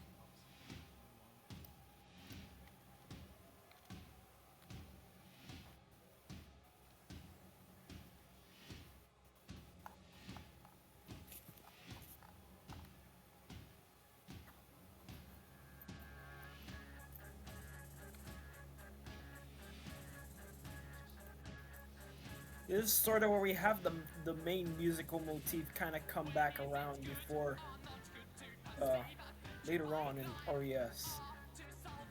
I think. It's Let me see. kind of here, but it's not really there. And where is it? In what motif? No, it's more. No. It's like remember how I said like that's the way we all go motif kind of shows up a couple times throughout the album. Oh, yeah, yeah. It's sort of here on this one, but not in full force, and I think that might have something to do with the actual lyrical content regarding both songs here. At Okay. least both this one and A Little Man in the House. No, it's okay. The icing on the world. I feel like it has a little bit of a connection with the inner city lining because while the dive has a little bit of connection with the Is This a Life, sort of. I'm very stretching over here, but if we feel like this. So the key, okay, let's talk about the musicality first. The key changes and the sudden changes of just the song itself, from this, this marching sound, you know. So it's from marching sound. Now that you think of it, to this marching sound is sort of foretold by the lyric that I just told earlier in Dive, which is the king, the Duke of York marching his men up and down, So it's sort of connected to Dive too. So, and I feel like the lyrics over here really shines the most. It's not about being in battle. No, it's sort of a reflection of his of the boy's mind, of the boys, the kid's mind on this entire thing as a whole. It's just like I fucked myself, haven't I? Sort of that mindset. And it is probably the most lyrical song in the entire album. There's not really no chorus in there's no really like repeating lines in this song. It's a continuously like contemplative of like what has happened to me. Like, look, I know knowledge forms the best of me. After all I've done, don't blame me. Not all, no, not all the time. I put the icing on the world. There it is. And it keeps it keeps it like very marching sound. It's if you delve into like you become like a nerd, like a radio music nerd. You probably listen to so many marching music because it's like the oldest released on radio music. So you probably listen to that. Really? Listen to that a few times. Like ha ha ha ha ha ha. I listen to old music. You listen to Beatles. Fuck you. I listen to marching music. Like something like that. So you probably should get an idea of what marching music is. Yep. And this is very into that sound. Yeah, I mean that goes into like the war. There's not much about the lyrics as a whole. Yeah. Yes, basically, it's very introspective as with every single song on this album. But yeah, Of course. Not to mention the icing on the world is quite literally just a sugar coating, if you will. mm-hmm. it Before is. we move on, though, Nina, I have to ask again, what are your thoughts on this and Dive so far? They're both very much songs that I adore them a lot. They're good songs. Especially this one. I feel like there's a lot to take out of it with Thebes and such. I kind of see it as like it's about the divide between opinions on if you're going to push yourself to do something or if you are going to not do that and how that affects the world. And basically what you do is the icing on the world. I don't know. It's a good track. Very, very good. I feel like it's very underrated. Yeah, Rendido. I guess wait, you can I guess intro us into this one. The breakfast line. And yeah, what do you think about it? Um, I I'm gonna be real. For a long time, I never really gave this track much thought. Until like I don't know, maybe like earlier this year, when I was just like, hold the phone. I've been kind of like pushing this aside for way too long. When it's like very much another very good kind of underrated track from this album. Uh, Looking at the lyrics again, it's like it's definitely one of their more weirder ones, and I kind of like the introduction of like uh the recordings that isn't, I don't know, so much like just the mic was on kind of shit. I don't know how to describe it. Um, it's good. I don't know what else to say about it. It's probably their most chaotic. Well, if you're not taking quirkiness into account, I guess you could say it's their most chaotically discordant song. Oh, Granted, absolutely. discordant and chaotic are both synonyms, but I think that goes to show how this album is, especially this song, The Breakfast Line. Granted, I've been It kind of sleeping on this one, but it's still got the punk feel. Our yeah, punk heads swing. Or it jumps around with the sound a lot, which I really like because it's like I don't know. I'm sure some people would find that kind of sound annoying, but the fact that it is just like shows how experimental they're willing to get with their songs and still produce something that sounds really good. Just it's peak. Through that, and it does have First, some parallels with Victory Egg. Crystal, am I right? somewhat okay. There's definitely some connection over here. But first of all, I want to say that this is probably my third favorite song on the album. It's such an incredible progression wise and composition wise. It is genuinely insane how Tim can write this. I don't know how, but okay. Let's move it on to the story side of the live version over here. The live version of the Breakfast Line has the intro. Of course, the intro over here because you can see a slow down version of RES, so plays that the bands talk. On the live version, it's not really a slowed version. They go they go batshit wild and just go. They didn't really like very lightly and slow down. They just go. They just did a noise rock version of Car ES for no reason, and it just continued on that rate like normal. And another thing about the live version of this song is that it does. They don't really play the first part much. They only play the second half, which starts now.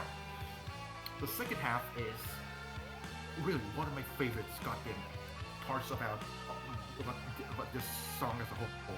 Probably my favorite one. It's a total breakdown of everything. The lyric stops right there. The wackiness starts right there. Oh, Tim was laughing, ha ha ha ha. Over there, no, it just goes into this total downward spiral breakout, which is very reminiscent of, which is probably the first fully chaotic breakdown, which is seen on songs like in the future, like on Guns, such as AIDS Junior, Jitterbug. Uh, some other songs like Dirty Boy, some other more ones like Dr. Sparky, a lot of other songs actually, and there's that from a lot of them has this kind of structure, and I believe this is the first one that they should do this, and I really love this one because they play the second part of this song all the time,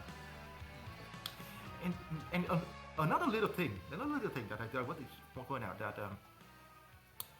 on the live version of this song, when they actually perform it fully, um, Tim doesn't really laugh like ha ha ha ha. He just like after like and then he just go ha ha ha ha. He's like there I laugh ha ha ha I laugh. Is isn't that funny, guys? It's like that, and I love Tim so much because of that. And the thing about this song is that it brings out it, it gives you a taste of the motif of the album again. That's the way we all go. But not really the motif itself, but like the spirit of the motif, which is like sort of like how it evolved to go, which is which is in the dialogue at the first on the table, which gives me right to say that I've created my own monster.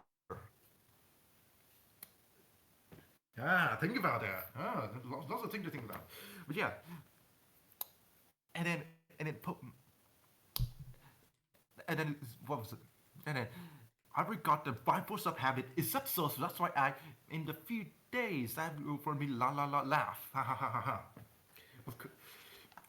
It's probably the most I don't know. Is this the most chaotic sounding song in the album? I don't know. I would give it to RES to be honest, but it's definitely their most off-putting song in general. Just like how so many things happening all at once. Like we would have a like a slow version or just playing, and then Sarah and Jim and then Tim and then everyone Dominic and then Tim Kwai and then everyone just going on about like eating on like table, which you give me the right to say I've created my own monster. People need to be on the table. I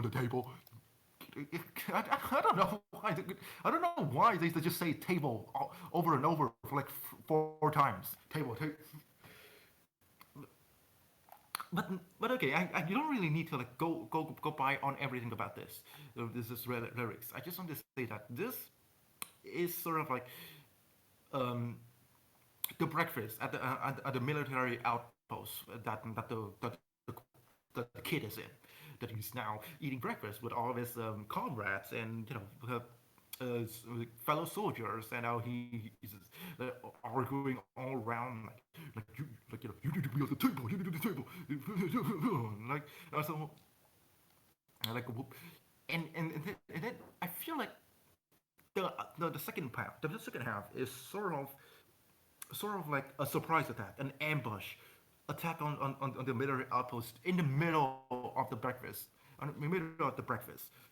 So while he's having a little bit of this peaceful moments, eating his breakfast, he's went back to the battle right instantly, out of nowhere. And goddamn, it's so yeah, that's it connects a little bit onto Victory Cake, which I would talk about in a bit. Okay. So yeah, and then the next song is Victory Egg. I'll let Rene start this up.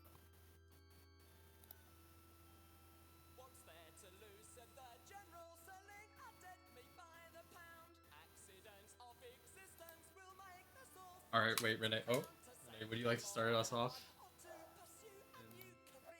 To be honest, this is another song I've kind of slept on when it came to this album. But when I re-listened to it, it's definitely got a bit of a moodier sound compared to most of the other considerably theatrical songs on here. Then again, I did check the genres on Rate Your Music. Forgive me for showing off here with my jawline, but this is exactly how I felt when I noticed Dark Cabaret secondary on there. So, and yes, it does have that Dark Cabaret feel, and kind of strange coming from this album for it to have a song kind of like this. Does you were gonna ask me something? Yeah, does the Cardiacs make your jaw like more, I don't know, like looks maxing? Does that like go does that improve your jawline? I don't know. Like I think so. Listening to Cardiacs gives you a better jawline, if I gotta be honest. Okay. Like, I've been listening to Cardiacs for at least 4 or 5 months already, almost half a year now. I've noticed improvements in my jawline since then. Yeah, and I'd like to add in that. It's true. My the- jaw is the sharpest it's ever been. okay. Dude, I've only like listened to I'd like. to add in that. Oh, okay. Go ahead. Okay, I'd like to add in that a lot of people say that Tim's smile is bigger than his entire head. So it works on if you want to like enlarge your mouth more. So sort of like a monoprivate. No, but yeah. Okay, back onto this song. I feel like this song is the most ridiculous the band gets. Probably in this album might be most all of their songs because of how if you listen to this song very closely, like I did, I listened to this song probably 100 times by now, just like a review on it. There's a lot of goofy sound effects, like there's like whoop whoop, one of those like trumpet when like fat people walk around and go like boom boom boom boom boom boom boom boom boom. There's that motif somewhere in the song that appears once or twice. I don't remember, but it definitely appeared in the beginning. And then it's just some like a little spark, and then there's some sweet, when you slip on the banana and then whoop. Oh. There's also that sound over there. There was also like explosion effects on the background too. I don't know if I'm hallucinating, but I hear that somewhere on the song, and then it's so ridiculous. Like the first time listening to this, like, am I listening to a Looney Tunes cartoon? I mean, yeah, they kind of are like that. Honestly. to a point they are. To a point they are. But okay. My favorite thing about this song is always has to be the lyrics. Probably one of the best lyrics they ever read. Because it instantly put you into there. What's there to lose? Said the general, selling our meat to the pound. They said it is existence to make all feel duty bound. I feel like this just shut down the common life like the industrial life, capitalism, sort of that narrative down right immediately. Because is there a general in what kind of job has a general? What kind of job do we talk about duty bounding? Huh? What kind of job is that? It's like I'll break. Okay, here's a little bit like say like a thinking time lyric. I'll break all of your charm, says word. Makes you think, doesn't it?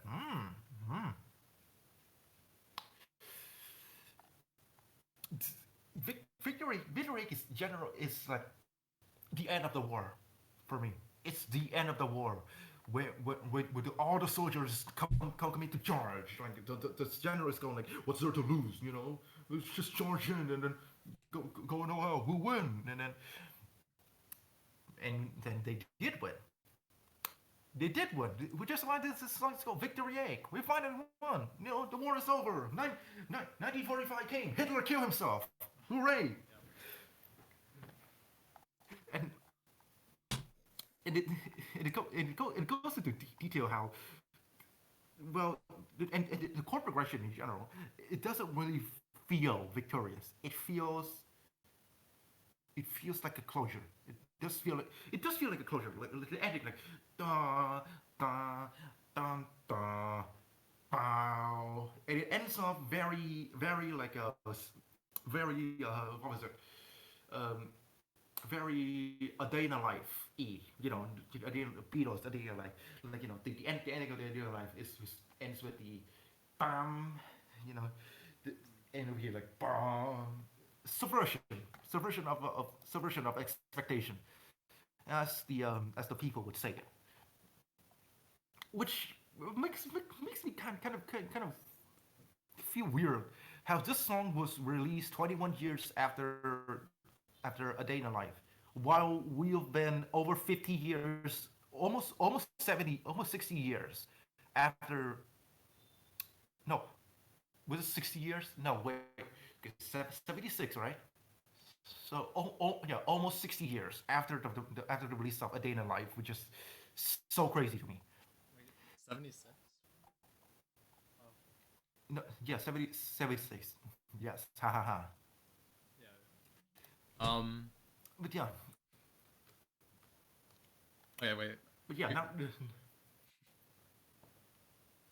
hey, wait, oh yeah, are you, well, wait, sorry, I didn't want to interrupt you. But yeah, I'm pretty much done. yeah. Okay. Yeah, and this is the song that kind of has the Residents, like, kind of reference. I remember Danny was talking about thinking that we were going to do a Residents episode, but that probably will never happen. But this is probably the closest we're going to get to it. Apparently it's like from like a riff. Come on. What do you mean? I We gotta at least do a like I don't know, I don't- unrelated to the current topic right now, but come on. I don't know. I don't really want to listen Like, to at someone least crying not over a synthesizer. I don't know. Available. Maybe, I don't know. I would say that Commercial Album is a very good album to like have a podcast about. It's a very, very interesting album, to say the least. Okay, That is true. That is true. yeah, I'm not very much of a fan, but maybe we'll see. Yeah. Anyways, like, yeah. So this is I've like, heard the whole discography anyway, so oh yeah. So you know the song, the act of being polite. What do you think about it? Or here, I'll just play it. It is creepy. It's pretty creepy.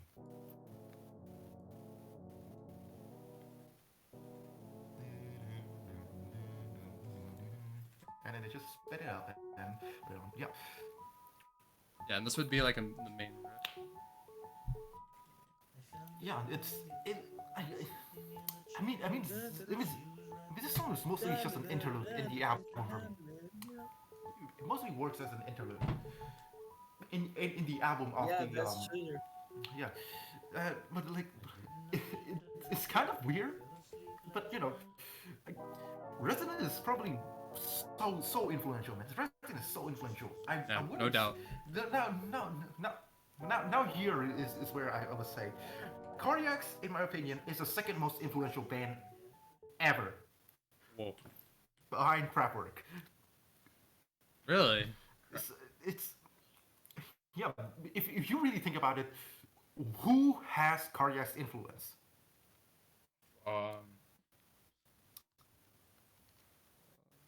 Black Midi. Wouldn't that would be one, maybe? Okay, okay. Let me just list all of the shit. They influence Radiohead, XTC, some of the future XTC album they were influenced by Cardiac. Yes, it's true. Uh, Napalm Death. Built to Spell. Built to Spell. Oh. Built to Didn't know Spell. that. Blur too. To a point. I And they think ended, and Oasis too. Blur ended up having them tour with them in the 90s at some Yeah. point. Which is boosted their the knowledge into what came to be a singer god, and then okay, I mean there's just so much more. I think they influenced pretty much every single. Okay, goddamn it. Uh oh, my. Okay, can you guys hear me? Yeah, we can hear you. Yeah. Okay, Guys from fucking- Oceanside, for sure. Yeah, I kinda- Oceanside, of course. I think it's interesting because the Cardiacs, they're kind of like your favorite band's band. Like they're one of those sorts of like kind of musical act that like a lot of way more popular bands like Radiohead have mentioned them on numerous occasions, and it's like you got to give Cardiacs more credit because they've like influenced so many people, and it doesn't show on like a surface level, but the more you kind of think about it, the more it's there. Okay. Yeah, that's Mhm. interesting. I didn't think about it. And yes, Neil Cicierega, aka Lemon Demon, Oh. is a known fan of Cardiacs. So there's the connection to the theater kid music, which everyone dreads. It's true. Don't let the theater kids get their grimy paws in Cardiacs. Well, here's the thing. We Okay, gotta educate the theater kids on Zolo. Then we gotta get them on Cardiacs. Then theater kid music's gonna be good again. Make Okay, theater that kid is music true. great again. Oh yeah.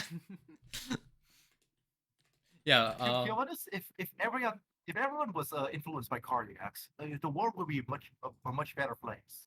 mm, That is actually true. We would be so much happier. yeah. Okay, I remember there's like a list I saved somewhere of people of a guy listing the amount of people that got influenced by cardiacs somewhere.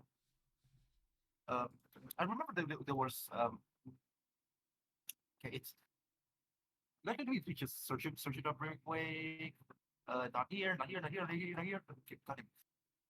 It's I think it's in the God.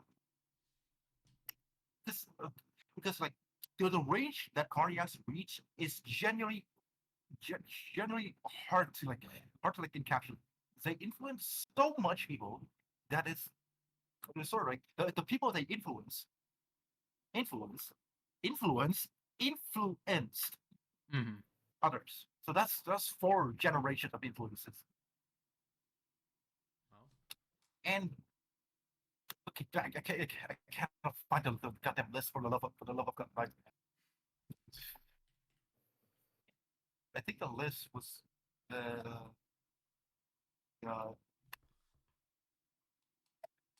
okay. Never mind. I can't find the list it's okay. It's okay. at all. Wait, but send it. Yeah, in the chat, and I want to see it when you do find it.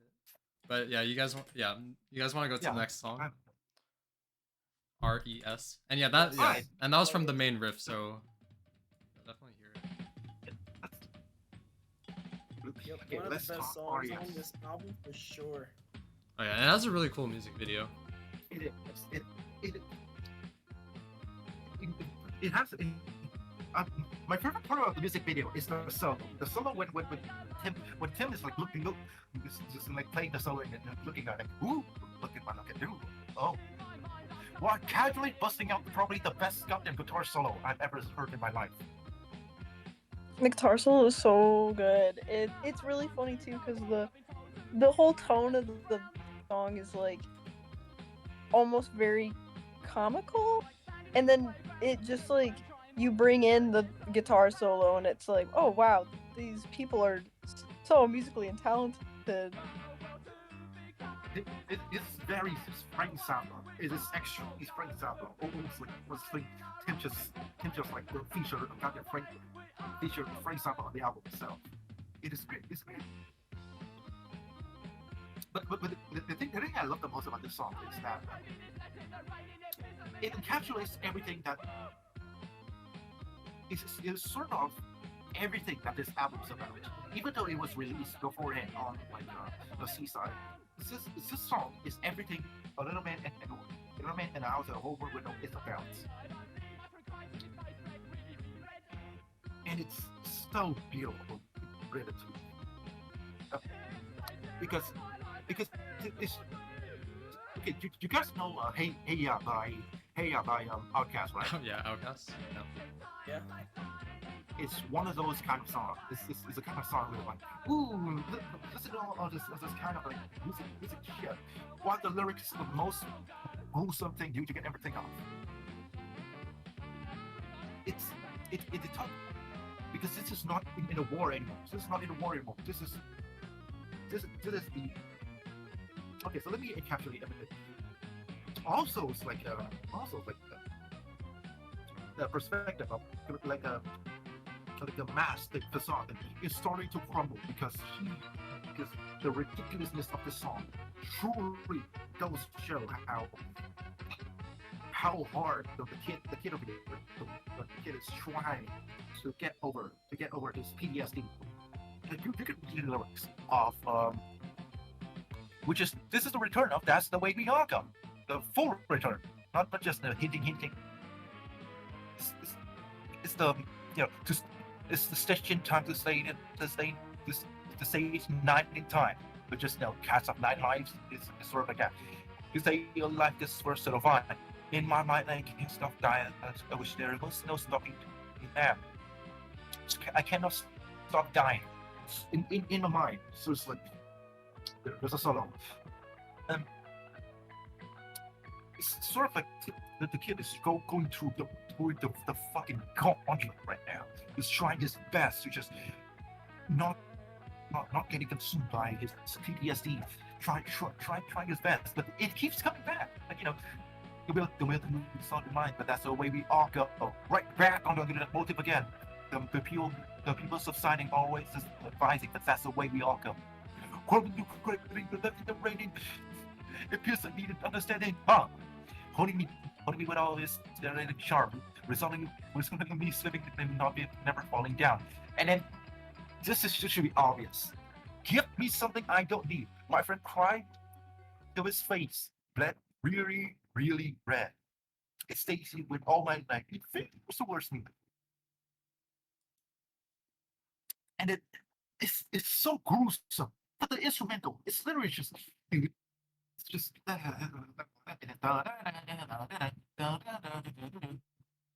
it's so odd. It's so even. It's so uneven. But like it's not to really catch this, but the chaoticness is probably the most chaotic one. Not the most cartoonish one, not the most like random one. It's the most bullshit, insane one. Like what is going on in the song? Even like the after the solo, it goes like it just pause for no reason, and it continues for like 2 seconds and pause again. Continues, pause, Yeah, like pause, stop starting. and then break down. Yeah. Yeah, stop starting at such an odd times, and the live version of the song, they do that perfectly. They replicate the same thing perfectly. They don't go on. They go on like go on random. No, see, it's like shot master replica kind of situation. Hmm. They rehearse that exact same song perfect, and they do it that night perfect, and I love them so much for that. So yeah, RES, it's such an incredible song. All right, and then this is the last song, the whole world window. What do we think about it as the last one? We finally have done it. This is this is progressive pop in a nutshell. This song is a beautiful closure. It's it's is this the life 2.0? Oh my lord. I've almost cried to this shit before. It's a beautiful song. Rest in peace, Tim Smith. Let's cue it, folks. Okay, yep. Let's do it. This one also has a music. I don't know if this is official, but It's unofficial. It's not okay. Unofficial, yeah. okay. Okay, let me just start off by saying this is in my top 3 songs I've ever made. This is just the encapsulation of beauty. No, maybe in top 5, because if in my other like favorite song of all time, for example, Air, Don't Be Like, is the encapsulation of everything and not. Wait, sorry. at the What? same time. Wait, hold on. I was hard to hear you. Let me- Wait, what was the song that you were talking about? It was by Air. Yeah, Don't Be Okay. Light by Air, which I forced Rene to listen to the entire discography a few times. Um, Don't Be Light is the definitive greatest song ever made. It is.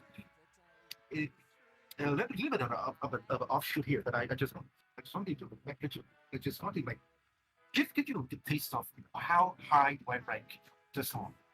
The whole not by bringing in my favorite song of all time, Don't Be Light. It is the greatest thing ever made in the history of humanity and in the history of the universe. There will be nothing better being made in the forthcoming future ever. It is the greatest song ever, and this song is next. While Don't Be Light is about everything and nothing, my second favorite song of all time, Jason Molina's Let Me Go, Let Me Go, Let Me Go, is about death. Saint Pass is about hope. This song is about total collapse. It's about co- everything, everything at you, everything that you can think of, collapsing at every single place that you can think of. It's such a beautiful closure because why? Because because it really because number one, it draw influences from people that you don't wouldn't think to get influenced by. David Bowie, for some reason, which is where the somberness goes into it. Sarah Smith over here. God damn it, that woman. The saxophone on this song is just like you can hear it right now. It brings in such a somberness to every single aspect of this entire album. Because this is the only song that has that kind of sad sound in the entire album. Every other one has like it's like this scary song, goofy one, or defiant, you know, glorious one. This is the only sad one, and probably the only sad song Cardiac's ever made. Maybe other than maybe other than No Go. The No Go is a very sad song, but um, in general, the whole window is the conclusion to everything. This is talking about the whole window. We talked about the man in the intro track. In the house. Notice the title of the album.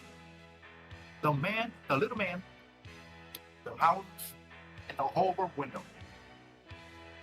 The entirety of in the middle of the little man, the house, and the whole window. It's just the word and. The single word and separates everything from the beat to what the poem is.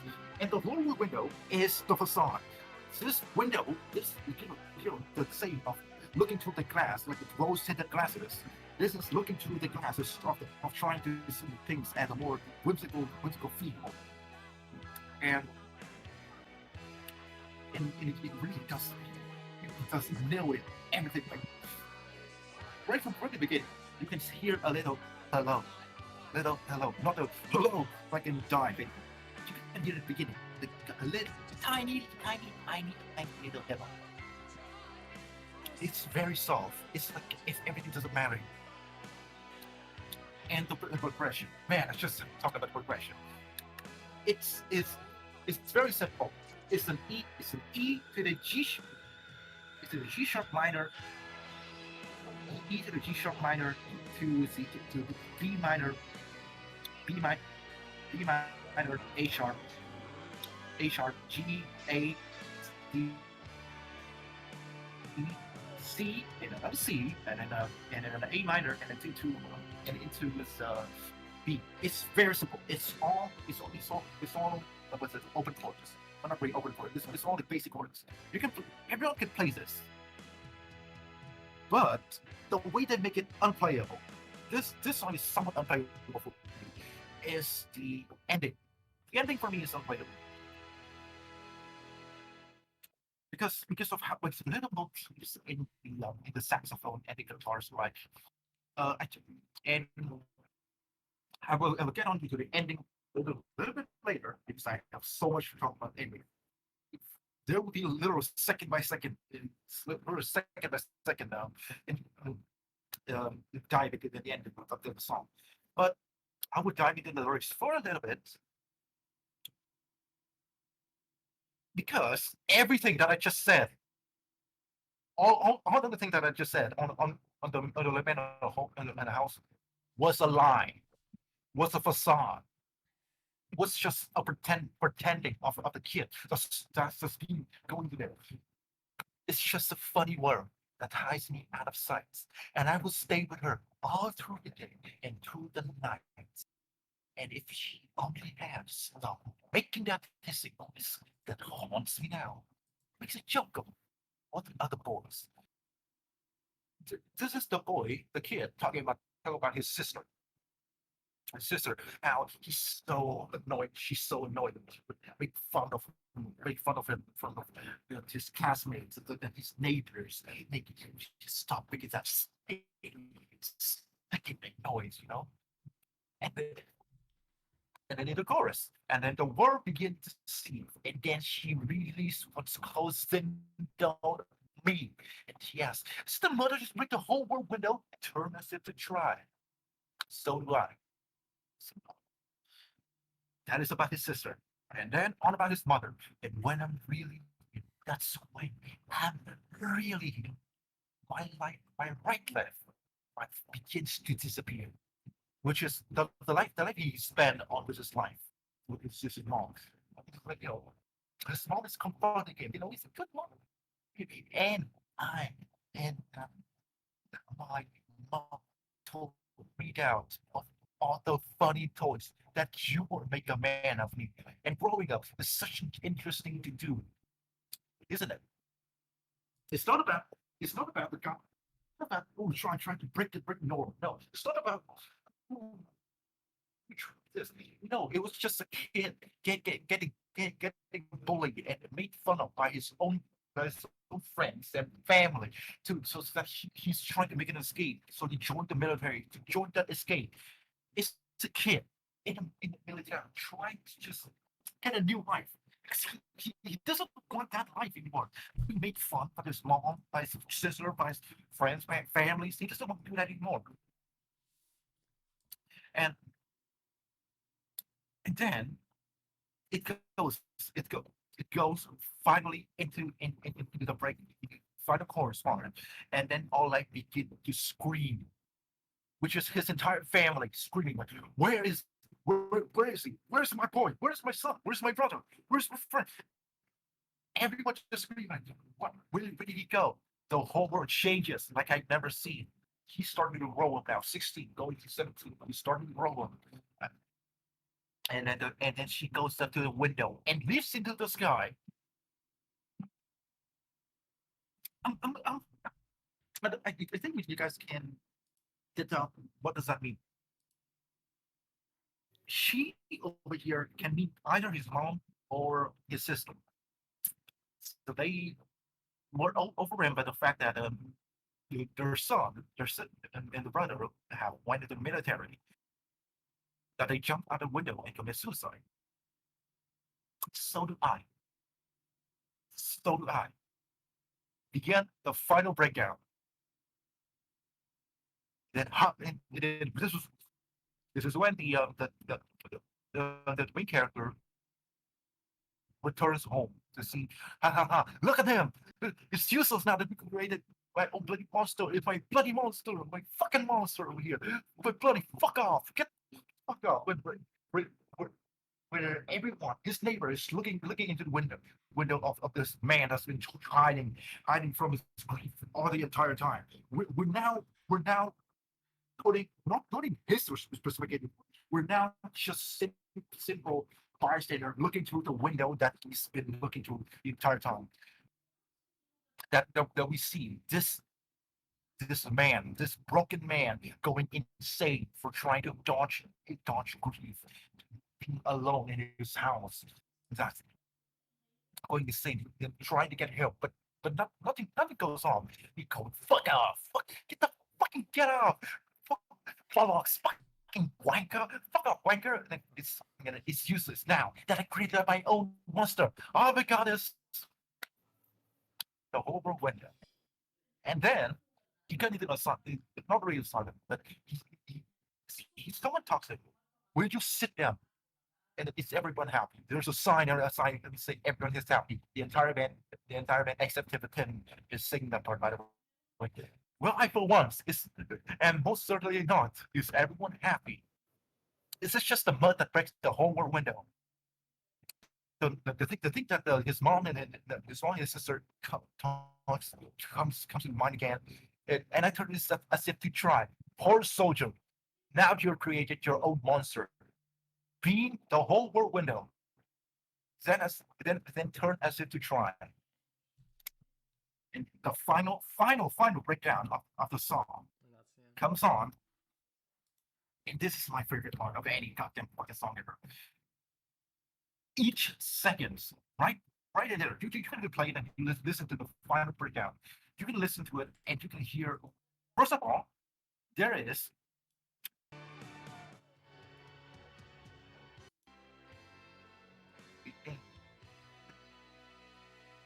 No, not the ending game, the final breakdown. Just a little bit earlier.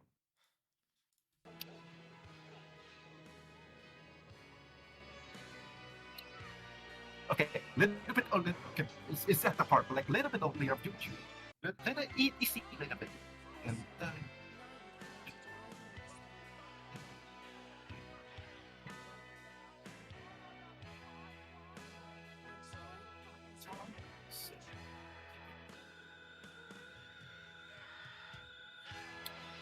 One.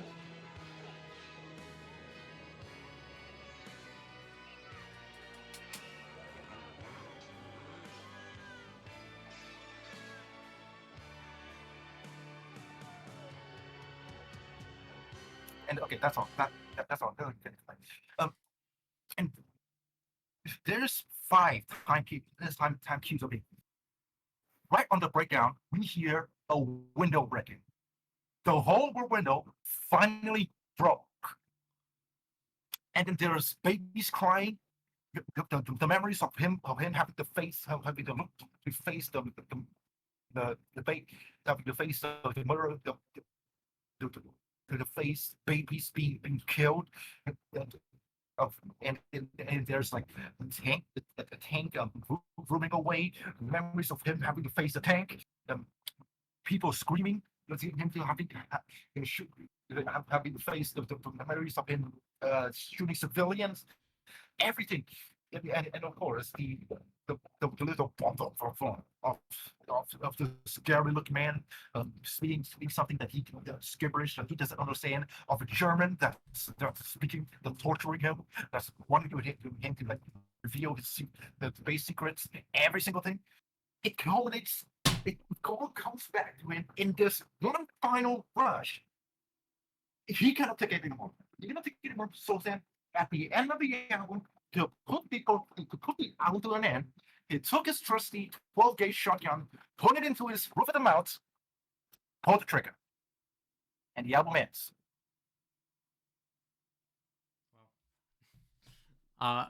Yeah.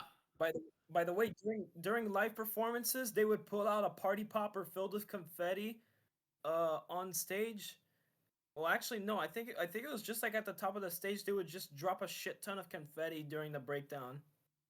Yeah, and then there would like there was like two crew members would like pop a champagne and give him flowers and throw out like a glitter and shit into the crowd. It's so it's it's genuinely the best song ever. And then on the side notes, sometimes during the live songs, uh, they would sometimes just play the song weirdly slow. From the original song is like 5 minutes. Sometimes they would play the song slower for it to be 9 minutes long. Just slower, not like longer. No, just slower for no reason at all. I mean, I'd say that really heightens the emotional impact. It does, but then the song mostly. Here's the thing: the song mostly doesn't really came as like in the middle of like in song or whatever. It would either end the show or to go to break. It would they Tim would never like continue to play on after the song. He would go back to the stage for like a break, and then he finally would come back up. Yeah, it's so Yeah. yeah. Any, The album. any thoughts? Yeah. Any thoughts? Yeah. I just think it's definitely like a perfect closure to definitely the whole album, and also like when they play it live, the fact that they don't usually play after it, it's just like such a good ending to everything we've experienced so far through it. Um very very somber, very emotional. Um just all out a good ending. It's riveting. Oh yes. Nice. Yeah, I guess to close this episode, I mean, if you guys have anything more to say, I mean, I mean, Crystal already mentioned the whole list, but these guys did definitely have their fair share of influence going on. yeah, Um, which is- Napalm Death being probably one of the strangest bands to have probably ever been influenced by these guys. They did eventually do a tribute cover with a couple other some of the band members of Cardiacs themselves alongside some other fellow metal musicians. I think one of the guys from a freaking I think I don't know if it's from if it's the drummer of a Toxic Holocaust or it was another modern thrash band. Let me see because I do remember one of their albums. Yeah, it was the drummer from Municipal Waste. He ended up playing drums alongside a couple other people on a cover of Tarred and Feathered, which was put on YouTube. Very good video. Highly recommend y'all check it out. Very good stuff. Matter of the fact is, these guys did manage to reach into into the depths of metal music to some degree. I think Mike Patton is a known fan of Cardiacs. Yeah, he is a known fan of Cardiacs. He even put out a tribute to Tim Smith around the time of his death. So that they basically had a hand in Faith No More, freaking Mr. Bungle, Fantomas, and however many other goofy ass Mike Patton side projects you could possibly come up with off the top of your head. So basically, when it comes to goofy music, chances are, if it's old enough, the Cardiacs probably had some hand in it. okay. here I have this image. I have this image of Mike Patton posing with the here. You can post it in some chat, Let me take a look. right? Right over here. He, yeah, over there. He is Yeah, posing with right the there with Wow. with with the that rotten shed. shed video. Yeah, just really damn good, by the way. Really damn good, by the way. I love the I just love the some parts of what you mentioned. Jim plugging his bass for 10 minutes while everyone watches. Mm. Jim is naked. Tim walks That's out true. in the middle of everything. Jim smashes his headphone, his microphone into a wall to fix a nail. And what was it? And who else? No, not the Bob leads jump scaring Tim like 20 times in a row by playing the cymbal as hard as he can randomly. But yeah, okay. I found the list of the influences. So the influence, of course, No More, The Wild Hearts, Tool, Radiohead, The Magic Numbers, XTC, Blur, The Darkness, Porcupine Trees, They Might Be Giants, Oceanside, Ultrasound, Moralian, Battles, Guild, System of a Down, No Means No, Oino Bongos, of course, Talking Heads, even to be honest, and Superpress. Okay, I was not aware of System of a Down being Cardiacs influenced. Yeah, Toxicity has a lot of motif that is very cardiac-y if you listen to it also. Yeah, that's true, but I'm not sure if like any of the band members like officially confirmed that hey, Yeah. we at some point listened to Cardiacs.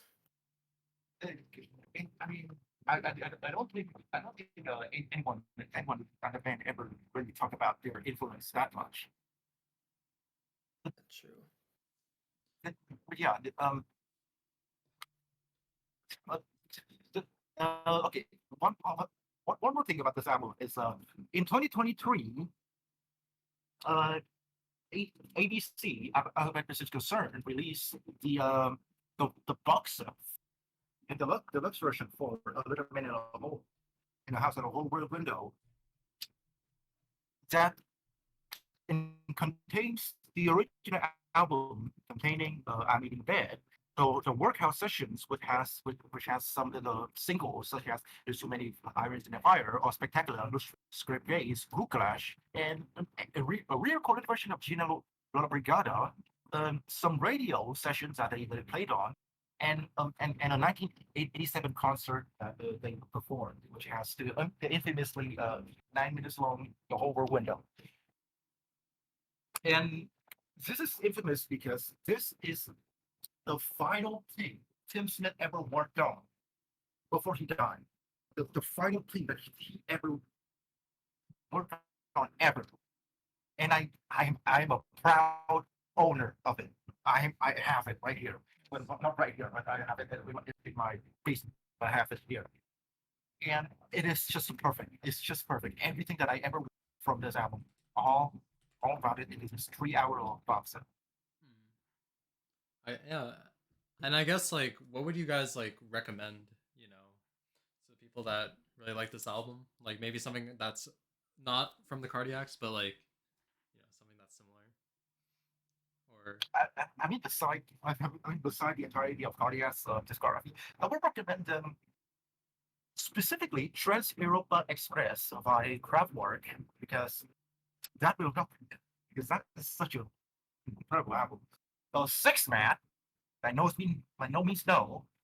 A Strange Free World by Kitchen Distinction. Your Self Esteem by Mercury Rev. And no, finally, well, wait, if you could what center like on one like essential like after this, like what would it be like from I those? think the most okay, I mean if you're talking about the most like cardiac C um recommendation I can give, then I would have to say mm, everything right now. And hmm,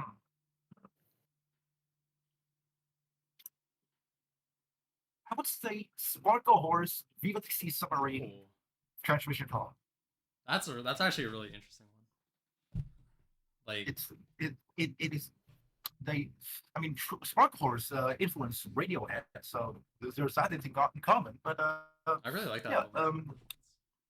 yeah, it's an incredible album, and if you haven't, you should check out everything Sparkle Horse has to offer, especially with the I need to check posthumous out more. album. Oh, Sparkle Horse. Yeah, they're definitely really interesting. And that's like, yeah, that's a pick that, yeah, I didn't expect you would list or as like an essential one.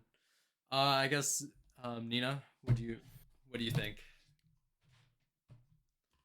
Honestly, I've been kind of looking for more things similar to Cardiacs, but if I had to like pick a specific band that I know and I like, that does kind of give me that that general vibe of the music they make. Punishment of Luxury is a very good band, and if anyone enjoys Cardiacs, they should definitely check them out. They're very underrated and also very very weird.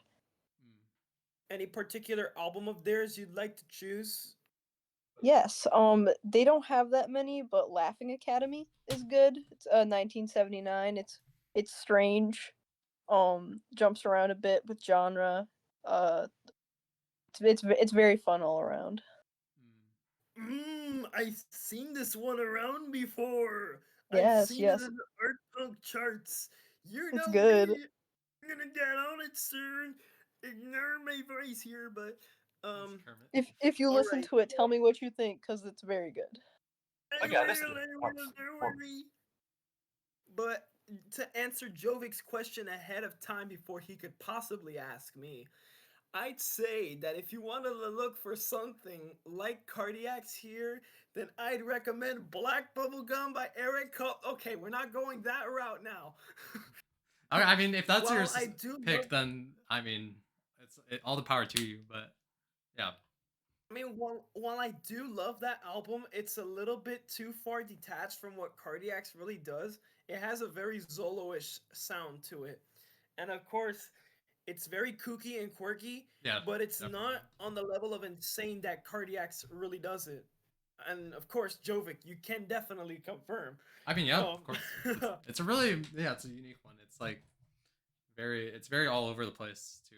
Just like Yeah, cardiac it's sounds. good if you want something more on the poppy side, but it's best if you actually pre-expose yourself to Eric Copeland's previous material as well as just Black Dice in general. But that's besides the That's point. like that's For like an way actual yeah. tour, yeah, that's like way too much work for some people, which is understandable. But yeah, but out of the way though, if we're looking seriously for an album that will really, I guess, capture what people like from Cardiacs here, then personally, I would recommend either, mm, I guess, Only a Lad by Oingo Boingo, since that has some very I don't know how to say it, some relatively disconnected post-punk rhythms combined with the whole Zolo aesthetic, and not to mention it's already very theatrical. It's not as insane as what Cardiacs does, but still sizable enough. It's impressive for something a little bit earlier from 1981. Or I'd say for something a little bit more fleshed out, more on the mechanical side, but there is In a Model Room by P Model, which I of course have recommended to some people here. Um, in any case, yes, P Model's debut right there in the model room. It's much more mechanical in nature. Originally came out in 79, so it's a little bit earlier. Also from Japan. If you know Susumu Hirasawa for doing the Berserk and Paprika soundtracks, he was the lead singer and the band leader for P Model, for context. And the P Model basically did like this whole synth punky new wave kind of thing. Not like overtly reliant on synths like their German peers, Deutsche Amerikanische Freundschaft, alongside a couple other bands at the time. And it's not really like that. It's very quirky new wave. I guess foundational Zolo, if you want to call it that. Very funky songs. There's a couple songs on there that definitely feel like Cardiacs, but they don't have like the complex songwriting, Tim Smith level complex songwriting to make up for what people want from other Zolo acts. I guess exactly similar to Cardiacs in nature and everything possible that the bands could possibly do. But that's besides the point. Yeah. Definitely check that out if you want something, I guess, similar to Cardiacs. I'd say In a Model Room for sure. Okay. Yeah, and that closes off the episode. And yeah, thank you guys for watching. I guess the next episodes are gonna be the next one is gonna be the books, The Way Out, their last album before they broke up, and that will be fun. And then we might talk about Be Happening, maybe we'll see. But yeah, otherwise, Mentioned. yeah, and yeah, thank you guys for watching. Stay unmixed, stay unmastered. Yeah, and yeah, thank you guys for being guests on here. And yeah, see you guys